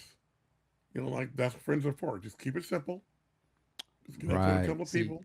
See, I'm glad you Do a brought little that something up. for charity. Bro, go You ahead. know, You said that. Same I read difference about was it this Stevie Wonder and Paul Stevie. McCartney, right? Ebony and Ivory. Yes, yes. I don't know who wrote that song. Some people hate that song, but I remember as a child when that came out, and I know that song to this day. And I would imagine the sentiment of that song plays in my subconscious throughout my growing up, will allow me to be open to other people that did not look like me, because I seen some people that were at the top of the game and they wrote this infectious mind fuck thing virus that got in my head that made me realize, hey man, we can be together. We can find some common ground. So it became bigger than. It just hit me. Go ahead. This is what they could have done. Yes, I'm stealing this. Back in '85, that guitar, my Jeff Beck guitar, Mm-hmm. was used on a cover of People Get Ready. He called Rod Stewart to come sing on it. Now, can you imagine? Mm. And it's just them in the video on the train just bullshitting. Can you imagine Prince playing his little Telecaster or one of his cymbal guitars for Michael Jackson? And they're just doing a song absolutely, that yeah. neither one of them wrote. Yeah. That would have been heavy. Yeah. And That's they what I'm saying. both get equal publishing on it. Oh, that would have been heavy. Yeah, I just think that would have been the one thing that whatever they had, if they had done something, that would have broke the game in a great way, But again, I understand two titans on that level. And I also say this, and they were two black men, and I understand, and I feel like a lot of black men have been pitted against each other for whatever reasons. I can understand why they didn't want to come together like that. And I think and I'm not slighting either one of them. I think them not coming together too also showed the next generations that you didn't have to do it like them. Exactly. They learn from that. So that's why I love to see and that's one thing I love about rap to some degree. You've seen people come together and team up and put out songs together. You've seen the collaborations became more of a thing, or, oh, yo, let me produce your record, or let's do an album together, da, da, da, da. Especially you're starting to see that really a lot now. The last one I thought was great. Well, RZA produced the Juice Crew. If you know the history of both of those, I think that's fantastic. So, yeah, that would have been the one thing that would have just been like the influence of that. But I can understand why they didn't do it. But this is the last thing I'll say. I don't hear what you. I do think both of them are the best at what they do. Oh, yeah. I don't think it's about comparing them. It can be, but I feel like what they are is bigger than that. And I also think that they both come from the same thing. They both come from the hard work, determination of the older black man from a different generation. They are both products of that. And the work ethic instilled into those older gentlemen bleeds through why they are the successes that they are. And I can understand, and I do think, I can get on my conspiracy theory for a second here. Uh-oh. I can understand why Joe Jackson is vilified in the media. Because the other side of that would be to say, well, then, are you saying that a black man from Gary, Indiana, who's working in a steel mill, and he didn't go to school for none of this shit. All he did was just be a father to his family and push them to the highest levels of success. And you see everyone who's eating off of that. Right? Not only the artists, again, we mentioned the artists that are influenced by Michael Jackson.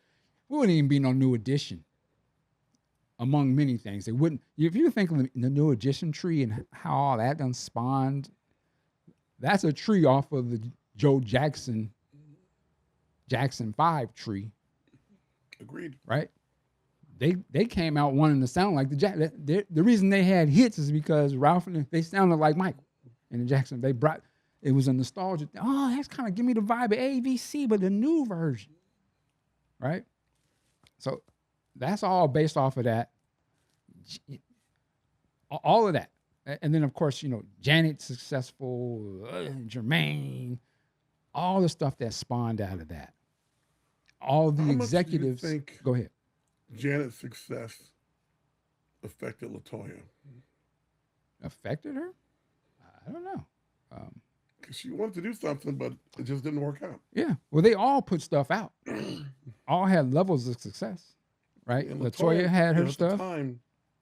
LaToya at the time, she had the hot production team of, yeah, Full Force, man. Full Force. Yeah. They were killing. And those are my guys. Yeah. And yeah. Yeah, that's what I'm saying. They all had certain levels of success, but the thing is, they had an audience that was willing to believe and give it an opportunity, right? Where most people didn't get that. She went on to Playboy and all that. She was early, which you see a lot of the foolish, some of these reality star. Jackson, they did that. LaToya did that way before social media. Go look up, do your research. Reby had a song Michael did Centipede. Yeah, that was a jam. Marlon they all had their runs. Some were just bigger than others.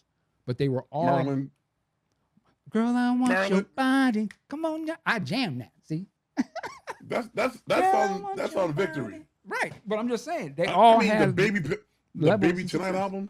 I don't know that album. Exactly. But I'm saying though they had albums. They was all Yeah. built Yeah. off of the back of the work ethic of Joe Jackson, right?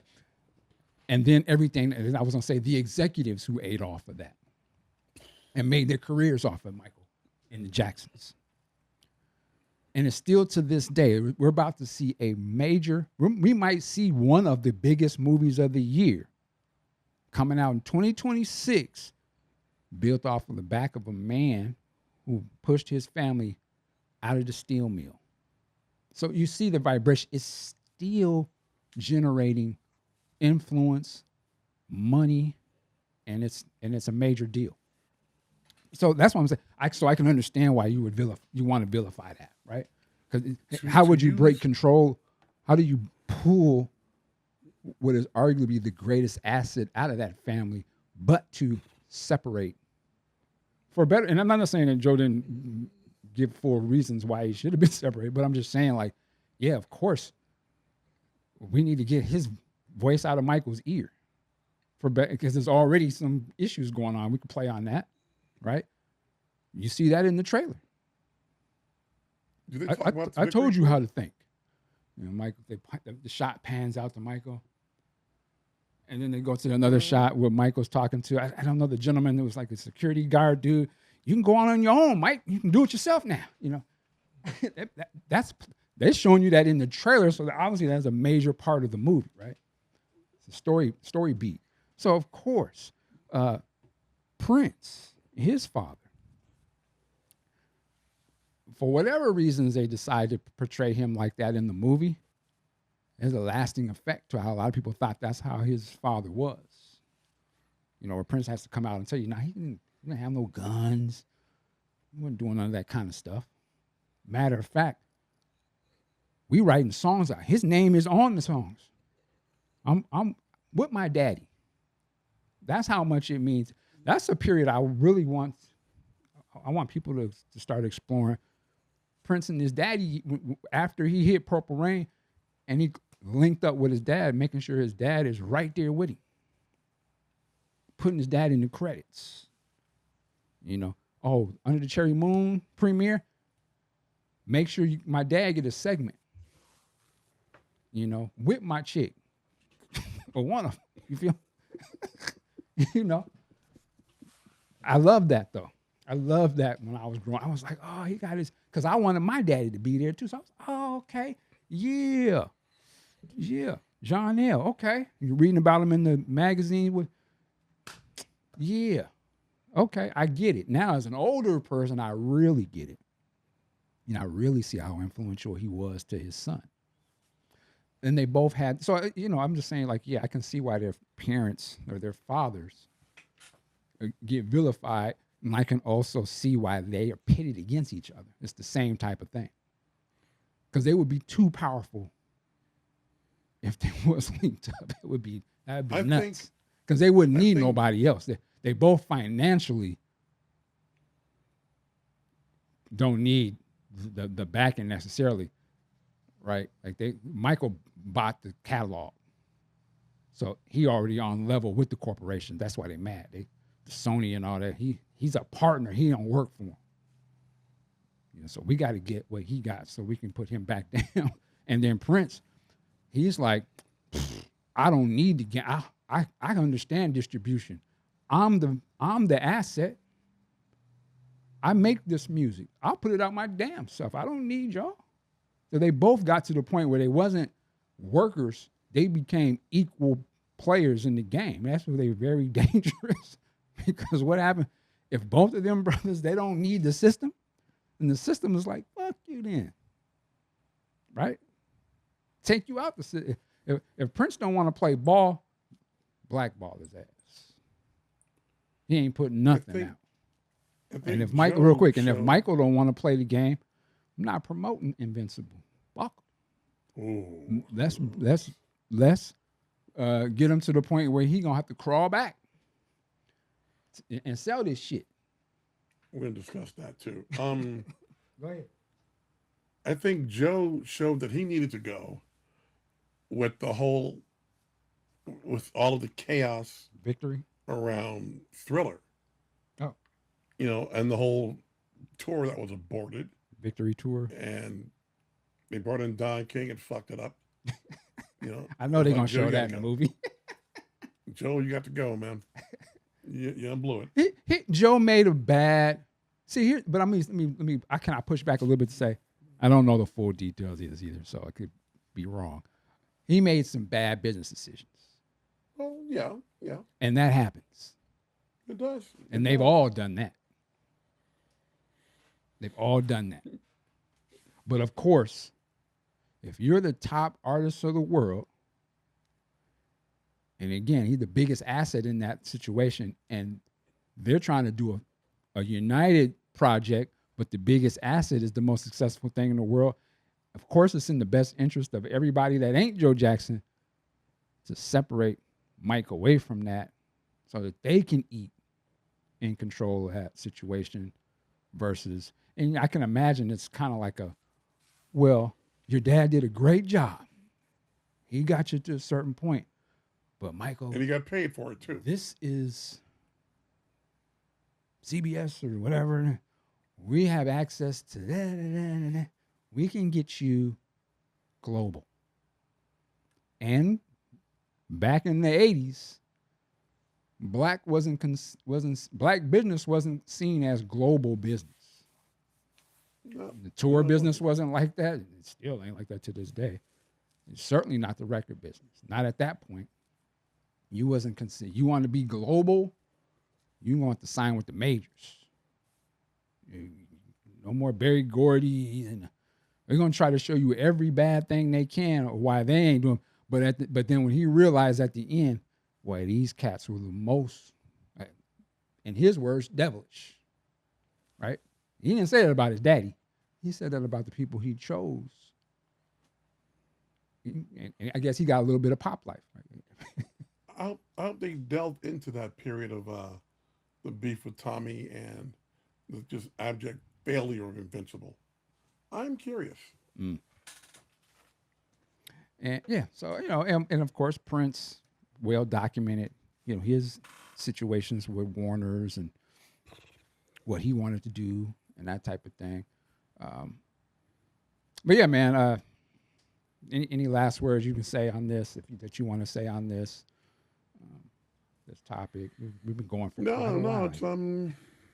It's going to be an interesting film. Are you going to be day $1 on this? Absolutely.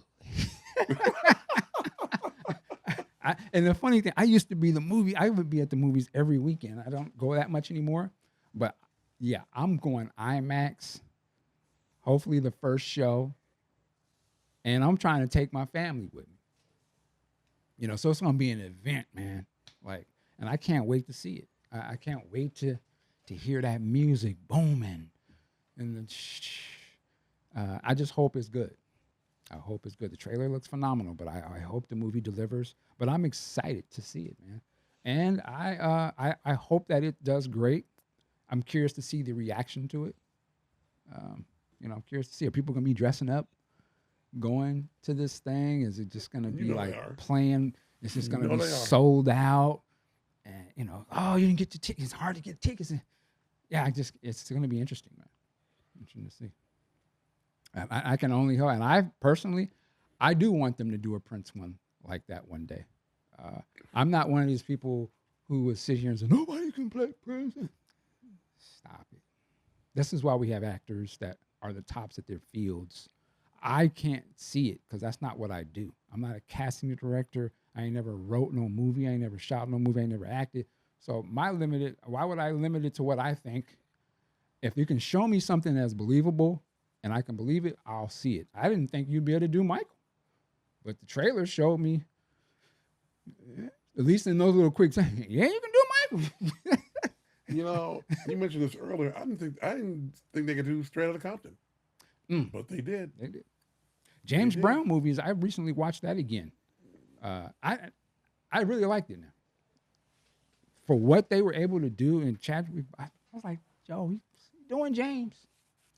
It don't have to look exactly like it, but I felt the essence of it to me. I felt like, I was like, this feels like it though. This feels like James. I love the way he was talking, and he had the outfits and the hair. And I was like, okay, It's better than not nothing. Well, I'm not gonna say it's not better than nothing. I thought it was good. You know, the same way I thought Ray was great.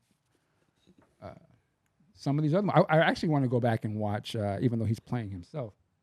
I want to go back and see The Greatest, the Muhammad Ali movie. But yeah, man, Michael.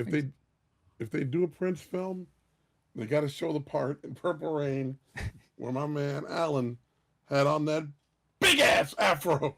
Hilarious. That'll be the second movie that he's depicted in, because he's depicted in the James Brown movie with the afro. That big afro. That's right, he is. Yeah, I think he was. Yeah. Giant afro. Yeah, I think you can tell Alan wasn't down. A Prince movie would. We've talked about this before, but I would want it to be just on a particular time frame. It'd be too much to try to cover the whole thing. But yeah, just a particular. I would personally love to see the build up to Purple Rain, because then you could play into that record, but you also have the 1999. You could really show his growth. You could show the Rolling Stones thing, you know, getting the time together, and then, you know, the opening day or something, and ends with that. And we already know it's going to be successful. So what was he like before that? You know, was he nervous and turmoil with the band and Vanity quitting? And can he still pull the movie off? And I think that would be a kind of a fascinating thing. Or it would be fascinating to watch a movie after Purple Rain and show the revolution and him changing and ending it on Sign of the Times or something, to show like he starts as how does he face stardom? You know, the aftermath of Purple Rain. How do you face stardom? And he wants to put out this record and it doesn't do what you think it's supposed to do, and showing that sort of the turmoil. And then the band is having some issues and he's figuring he's doing new shit. We see the movie of Cherry Moon. That didn't kind of work either. And then Kiss, and then, like I said, Cat, Sheila really become a thing, and he's kind of rejuvenated. You could show them, oh no, I'm doing something different. I'm changing it up, and it's dope, you know. And the new band comes in, and you know, maybe it ends with the celebration of Sign of Times, and it's a whole different thing, you know. And it looks fantastic. You could play into, again, visually, it would show so many different looks that you can play off of, that they could do merch and different things later, but it would spotlight these great albums that came after Purple Rain that maybe most people didn't really get the chance to understand. So it could be a lot of stuff you could show. Or you could also show the later stuff too. That would be kind of interesting. But I think for a general audience to see those types of records played out, because they know that's what they know of Prince, I think it would be an easier sale to be like, oh shit, you know. If they do that with the Revolution, they could show the breakup, and then they could show, you know, small snippets of, okay, Wendy and Lisa went on and did their solo album, and they started doing all the film scores and TV scores. Fink was doing producing. I think he helped produce the Jets. I think he did some of their stuff. And they got to show the Brown Mark Next Time video. Why they got to show it? They got to. I love that video. That's kind of way later though, isn't it? That's like where did Next Time? 87, Oh, was? Okay. All right. See, then, yeah, if you go to 88, they would have to kind of show the Black Album thing, which that would be interesting. To at least talk about it, depicted, like late night, Paisley Park, and Susan Rogers going to the door, and Prince, or maybe it was Ingrid opened the door, whoever it was, or Cat, whoever was there. It's like, what's going on here? But anyway, yeah, so there you go. I think it needs to start with Alan, though. Really? It was there. That's the one thing they'd have to be careful with, is the point of view of the movie. You know, who do they? If you make it about Prince, then is it from his point of view? It could easily be the point of view of the person, like you said, Alan, or I don't know if they're still doing it, the point of view of Maite thing or something. Or I could see somebody saying, you know what, we should do a movie from the point of view of Lisa and Wendy. I, I wouldn't mind seeing that, but I don't know how that would play out once that's announced. You know what I'm saying? Like, oh, you're gonna have the point of view of some white women, you know, because you can't deny that would not be a question of what's, you know what I mean. So you have to be very careful of that type of thing. But we shall see. Who knows, man? They can't even put a documentary out, so we talking about movies, dramatizations. Might be a tricky thing. Anyway, let's move on. Unless you had anything else you wanted to touch on with that. No, I'm good. All right. I want to do something a little fun, and hopefully we can do this and it comes off right. But we'll do a little verses of our own. And we're going to start with the Dirty Mind album. And what the intention is, I want to see what's your favorite song on this album. And this is for fun. I know the last thing you're going to do is ask a Prince fan, well, what's your favorite song or what's your favorite album? That's a 3-hour conversation. Like, a Prince fan ain't going to be like, oh, yeah, I like, yeah. You might be able to say, well, what's your favorite Prince song for the next 5 minutes? But, yeah, that's going to be a hard question. So we're going to do this in a sort of a fun way. I'm just going to do it on the fly here and see if this works. So give me a second. I can do some creative editing later. Okay. Dirty Mind. Big Sexy. Mark. The song "Dirty Mind"? No. I'm just saying the album. So here we go. Okay. Well, let's do it this way. We want to make it very easy. We'll see if this will either work or doesn't. So between the song "Dirty Mind" and the song "When You Were Mine," which one would you pick?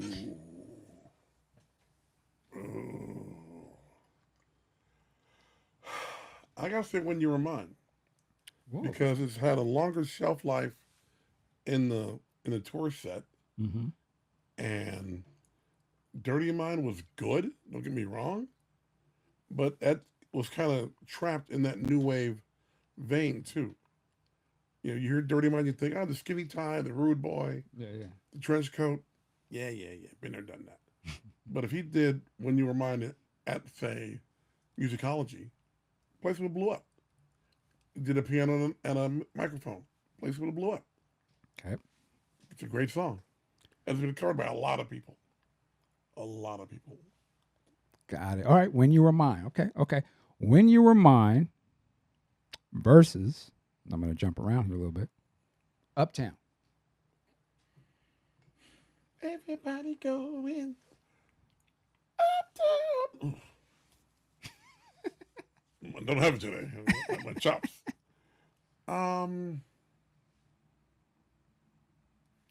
Gotta stay with what brought me here. When You Were Mine. Wow. Okay. Woo. All right. When You Were Mine versus Party Up. Got the party up. The best thing about that song is the performance of Saturday Night Live. And that was the season where the show was god fucking awful. This was the season between the original Primetime Players and before Eddie Murphy and Joe Piscopo came in. Terrible. Great song. My choice stands. When You Were Mine. Okay. When You Were Mine versus Do It All Night. I know I'm going to get hated on this one. So I'm prepared for the hate mail. I thought Do It All Night was a throwaway. Wow. There it is. Throwaway. I said it. A throwaway. Damn. Do It All Night. Didn't expect that. All right. Well, I guess it's When You Were Mine. Okay. When You Were Mine versus Head. Game changer. Game changer now. Okay. Now, on a much smaller stage, Prince changed gravity. You know, because Prince had come out, I want to be your lover, all that stuff. Right. And now it's like, Head. We're like, no. Yes. Head was the one.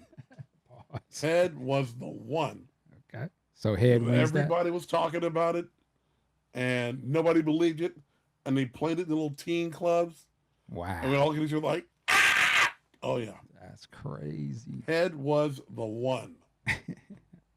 All right, all right. So Head has dethroned When Head You Were is Mine. dethroned. Oh yes. Okay. Head versus what do we got left? Got a Broken Heart again. Please. Damn. Head. Damn. Head's the cut. Okay. Head versus Sister. Ooh. Now you're in the same bailiwick of taboo subjects. And I think this would be the last battle, wouldn't it be? Yeah.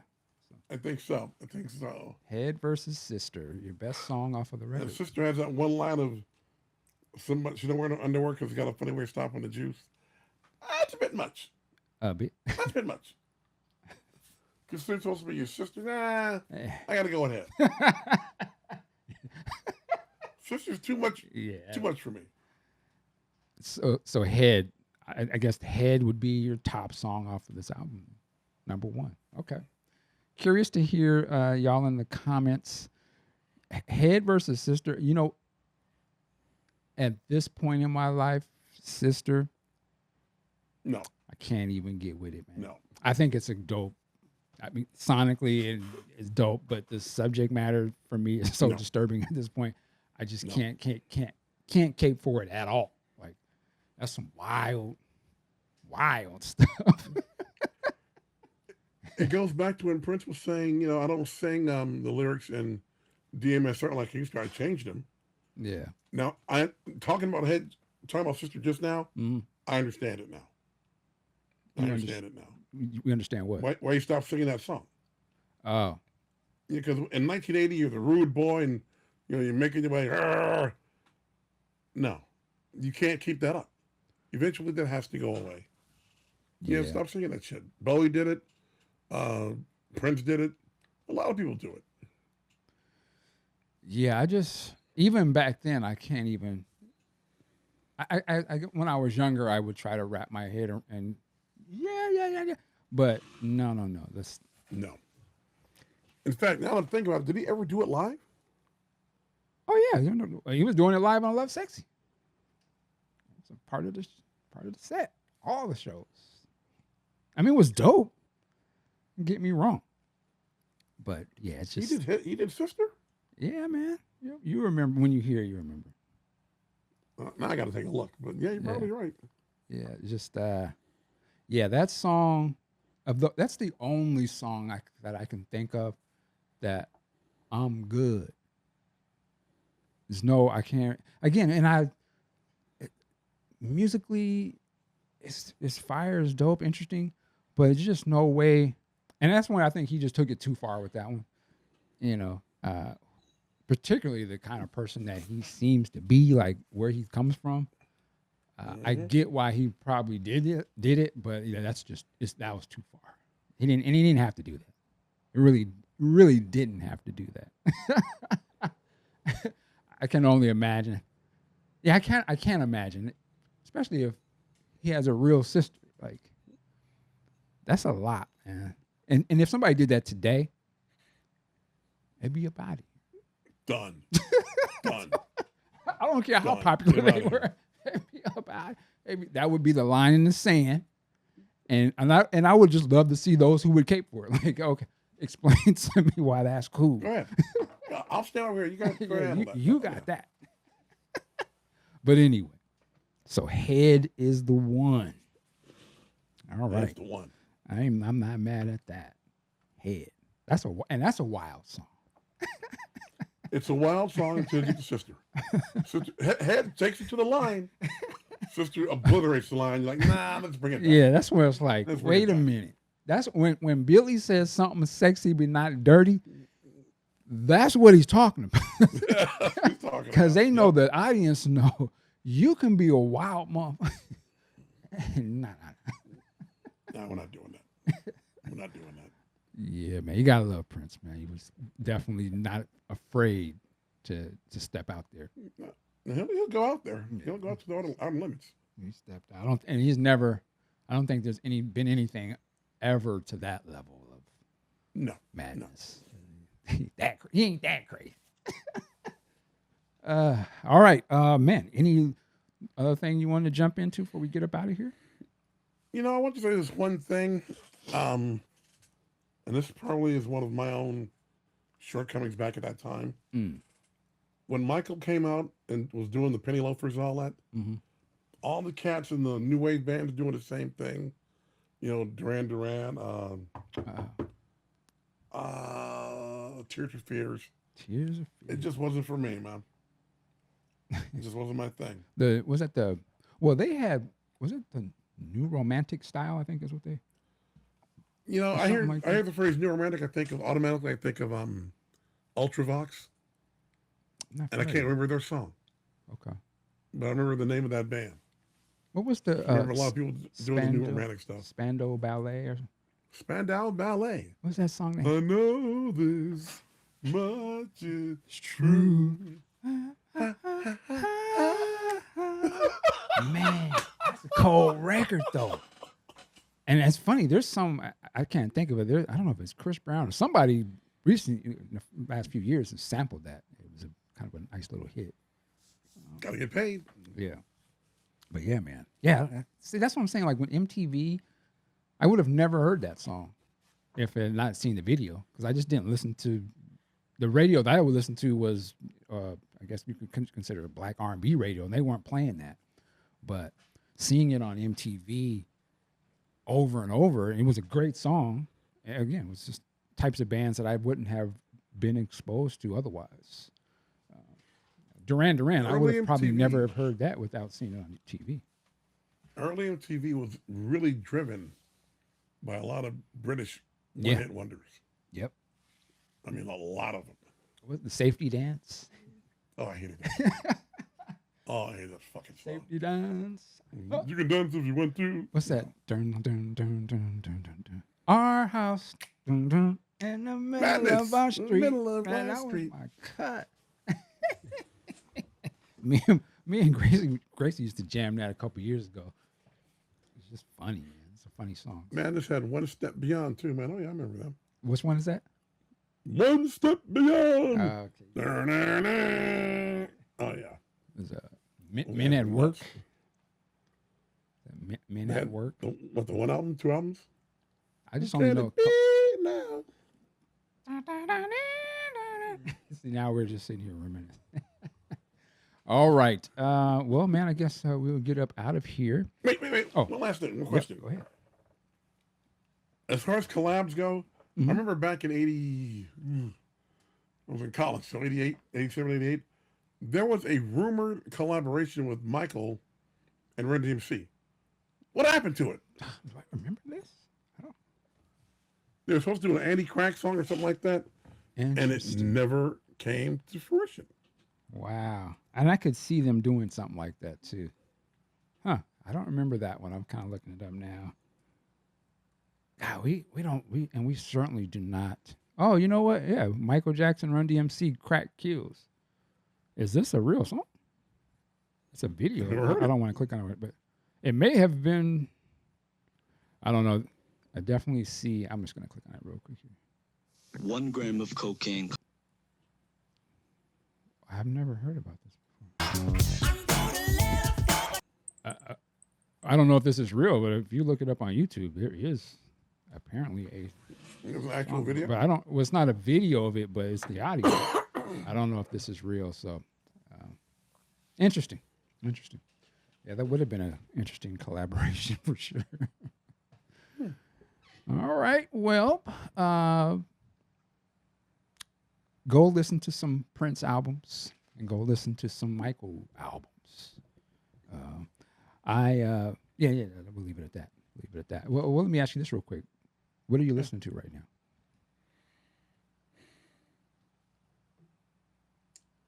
I was listening to the other day.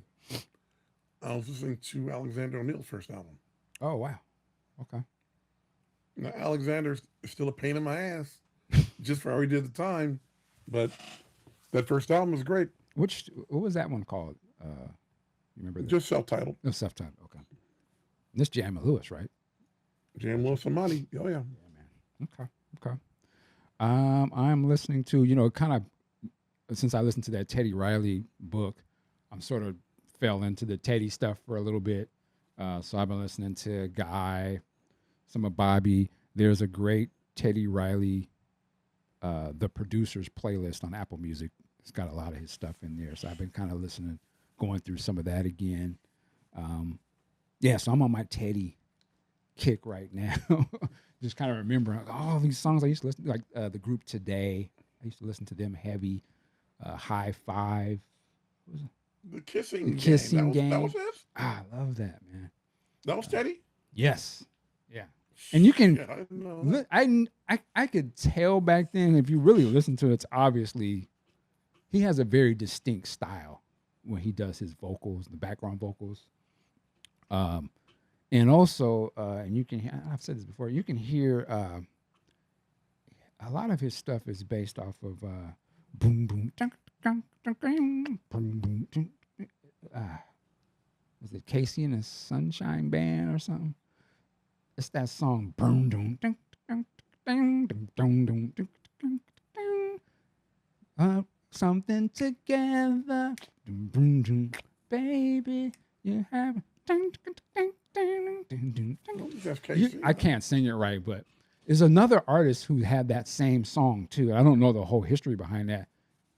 And I think they covered his song, but their song became the hit. But it's the exact same song. Get Lifted. The song is called Get Lifted. Just got paid. And you can, it's just that rhythm he has. Jam. Oh, jam. Anyway. Yeah, I'm just stuck on the Teddy stuff right now. So with that said, Big Sexy, any last words to the people before we get out of here? Yeah, apologize for my voice being not at 100%, still getting over this cold thing. I mean, I couldn't even tell. Let's keep it moving. All right, you sound great, bro. Sound great. But all right. Well, we only got like what, 75%? Yeah, 75. Yeah. Okay. Hey, that still sounds good. All right, ladies and gentlemen, we appreciate you. If you haven't already, like and subscribe. You can also join our Patreon page and get up on board on that. And work it like a job. We'll see you next time, people.